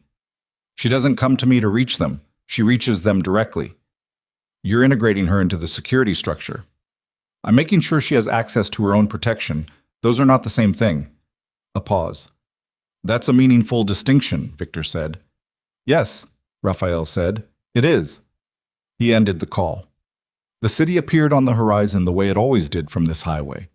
The skyline building gradually, the accumulated vertical weight of it, the thing he had been returning to for 15 years. He looked at it, and it was the same as it had always been, and meant something it hadn't meant before. It was where the work was. It was not where he was going. To Seth's. 3 weeks after that morning in the kitchen, Elena packed 2 bags and drove north. Not to leave, to arrive. Raphael had found the apartment through a property contact who had no organizational relationship. A clean transaction, legitimate, in a building in the north of the city that had nothing to do with anything in his professional geography. 2 floors below the top, facing west, with a room that had enough space for a crib and a small person who was growing into the serious business of walking and who required, Elena had informed him with flat practicality, more floor space than the coastal house had been providing. He met her in the parking garage when she pulled in. She got out of the car and he moved to the passenger side to unlatch Noah from the car seat, which he had learned how to do over the 3 visits he'd made to the coast in the intervening weeks. The specific release mechanism, the angle of the harness adjustment, the way Noah needed a moment after being unlatched to reorient himself to vertical. He lifted his son out of the seat. Noah grabbed his collar. He carried him up in the elevator, and Elena walked beside him with a bag over each shoulder, and they were quiet in the way of people who didn't need to fill the space, which was a different kind of quiet than any of the previous ones. The apartment was furnished minimally, enough to be livable, not enough to be presumptuous. Elena had been specific about wanting to establish things herself, which he had understood and accepted. The crib was already assembled in the back room. He had assembled it the previous weekend while she remained at the coast packing, which had taken him 40 minutes and a second reading of the instructions, and had produced in him a particular satisfaction that he had no existing framework to categorize. She walked through the apartment, opening doors, looking at rooms. He stood in the main space with Noah on his hip, who was looking at the ceiling with the inventory expression. She came back into the main room. "It's good," she said. "Okay." "The light in the back room is good for him. He sleeps better with morning light." "I didn't know that." "You do now." He looked at her. She looked at him. Noah was still looking at the ceiling, following something in the quality of the light that only he could see. "I'm going to need help," she said, "understanding what's changing, with the organization, with the legal situation. I don't need to be inside it, but I need to understand it. I'll tell you everything. I mean it. Not the managed version, the actual version." "I know, I mean it too." She held his gaze for a moment. Then she reached up and took the bag off her left shoulder and set it on the kitchen counter, and she began unzipping it with the purposeful efficiency of someone starting a task that needed doing, and the motion of it, the ordinary, practical, fully present motion of a person beginning to settle into a space, moved through Raphael with the quality of something being set down after a long carry. He turned to the window. The city was out there. The west-facing view, the afternoon light coming in at the angle that would, as the year changed, become the particular gold of early evenings. He stood at the window with his son on his hip and looked at the city and breathed. Noah put one hand flat against the glass, cold on one side, warm on the other. The child pressed his palm against the pane and looked at the city with the same focused inventory he brought to everything. The rings, the ceiling, the new man who kept appearing in his days and who smelled like something he was still cataloging. Raphael put his hand next to Noah's on the glass, larger, scarred at the knuckle, carrying its history in the lines of it. Noah looked at the 2 hands side by side. Then he looked up at Raphael with the dark eyes that were exact and immediate and completely without any of the complication that had produced them. And he made a sound that was somewhere between a word and not a word yet. The specific sound of a person at the edge of language, just arriving at it, bringing everything with them and nothing against them. Raphael looked at his son. Something in his chest that had been pressing outward for weeks, for months, for longer than that. The thing with no name that had been building since an airport terminal, and a pair of eyes in a crowd, and the specific impossible moment of recognition. That thing found its edge and dissolved. Not dramatically, not loudly, just dissolved. The way a pressure equalizes when something opens. He took his hand off the glass. He shifted Noah to his other arm and turned back to the kitchen where Elena was unpacking with her sleeves pushed up and her hair falling forward the way it did when she was focused. And he crossed the room and set Noah down on the kitchen floor where there was space, and he stood beside her and started helping. She didn't say anything. She passed him a stack of things that needed to go in the upper cabinet, and he put them there because he was taller and the upper cabinet was where they went. And they moved through the bag with the quiet efficiency of two people who were learning, in real time, what ordinary looked like between them. Outside, the city did what cities did. Inside, a child sat on a kitchen floor and found something in the corner that warranted his full attention. And two people unpacked a bag beside him, and the afternoon light moved across the floor in the slow way of things that were not in a hurry. A year passed, not cleanly, not without cost.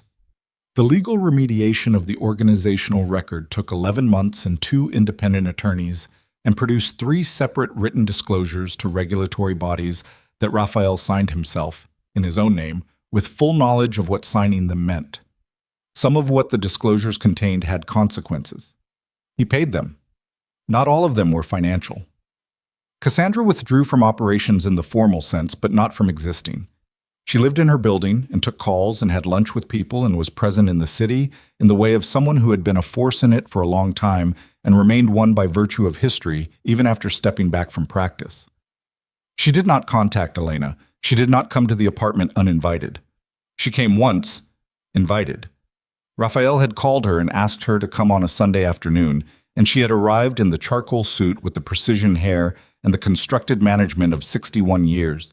And she had sat in the apartment's main room, and Noah had looked at her from across the kitchen floor with the inventory expression, and she had looked back at him, and something in her face had done something that Raphael watched and did not comment on. Noah crawled to her. Not because he had been encouraged. Elena was in the kitchen, and Raphael was beside her, and neither of them said anything. Noah simply made the determination that this new person warranted investigation and moved toward her with the committed efficiency of someone with a clear destination. And he reached the chair where she was sitting and pulled himself up on her legs and looked at her from close range. Cassandra looked at him for a moment, then she reached down and lifted him. With the specific practice movement of a woman who had once lifted a child this size and had not forgotten how, and settled him in her lap. Noah immediately grabbed her bracelet. She let him. Raphael stood in the kitchen doorway and watched his mother hold his son, and he held the full complexity of everything that was true.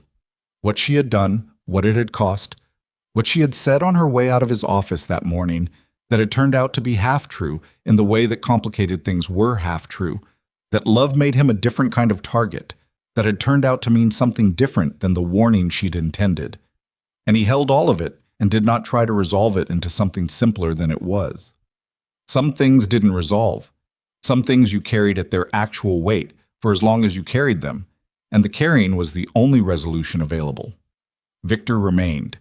He restructured into a legitimate operational role that the legal remediation required and adapted to it with the efficiency of a man who had been solving problems in difficult environments for 15 years and understood that the environment had changed, but the skill set had not. He came to the apartment sometimes on Sunday evenings and ate Elena's cooking with the specific gratitude of a man who lived alone. And he played a game with Noah that involved Noah hiding an object and Victor pretending not to know where it was until the suspense became unbearable and the reveal happened with maximum theatrical satisfaction. Noah, at 14 months, had become a walking person. Unsteady, committed, prone to changing direction mid-stride for reasons legible only to himself. At 18 months, he had opinions about everything and the vocal force to express them. At 22 months, he said a word that Raphael heard while helping him with the stacking rings. Not the red ring this time, but the blue one, second largest, which was apparently of inferior quality to the red one, and this required commentary. The word was his name. Not a word he'd been taught, not something prompted. Just the word, produced in the specific, imprecise way of a person still working out the full phonology of the world, emerging from Noah's mouth while he examined the blue ring with the quality inspector focus. Raphael held very still. Noah looked up at him. Said it again. 2 syllables. Softened, imprecise at the edges, but unmistakably that. Unmistakably him, coming from his son's mouth with the casualness of something that had already been decided and simply needed to be said. He sat on the kitchen floor with his son for a long time after that. Elena found them there. She stood in the kitchen doorway the way he'd stood in that doorway many times now, and she looked at the two of them, the man and the child on the floor with the stacking rings between them. And she leaned against the door frame, and she didn't say anything, and she didn't need to. Outside, the city went on. The city always went on. Inside the apartment that had become, through the accumulation of ordinary days, a home. Inside the space where two people were still figuring out what they were building and a child was becoming whatever he was going to be, the afternoon light moved across the floor in its slow way, unhurried, going nowhere in particular, simply present the way light was present, the way the people in its path had finally learned to be. Raphael looked at his son. His son looked at the blue ring, and then at him, and then back at the ring, with the complete present tense attention of someone who had not yet learned to be anywhere other than exactly where he was. That was the lesson. Raphael was still learning it, but he was here now, and the here was real. And for the first time in 35 years of building things that were supposed to protect him from exactly this, the exposure, the vulnerability, the specific danger of having something that could be taken, he understood that the danger was not the problem. The danger was the proof that something was finally worth protecting.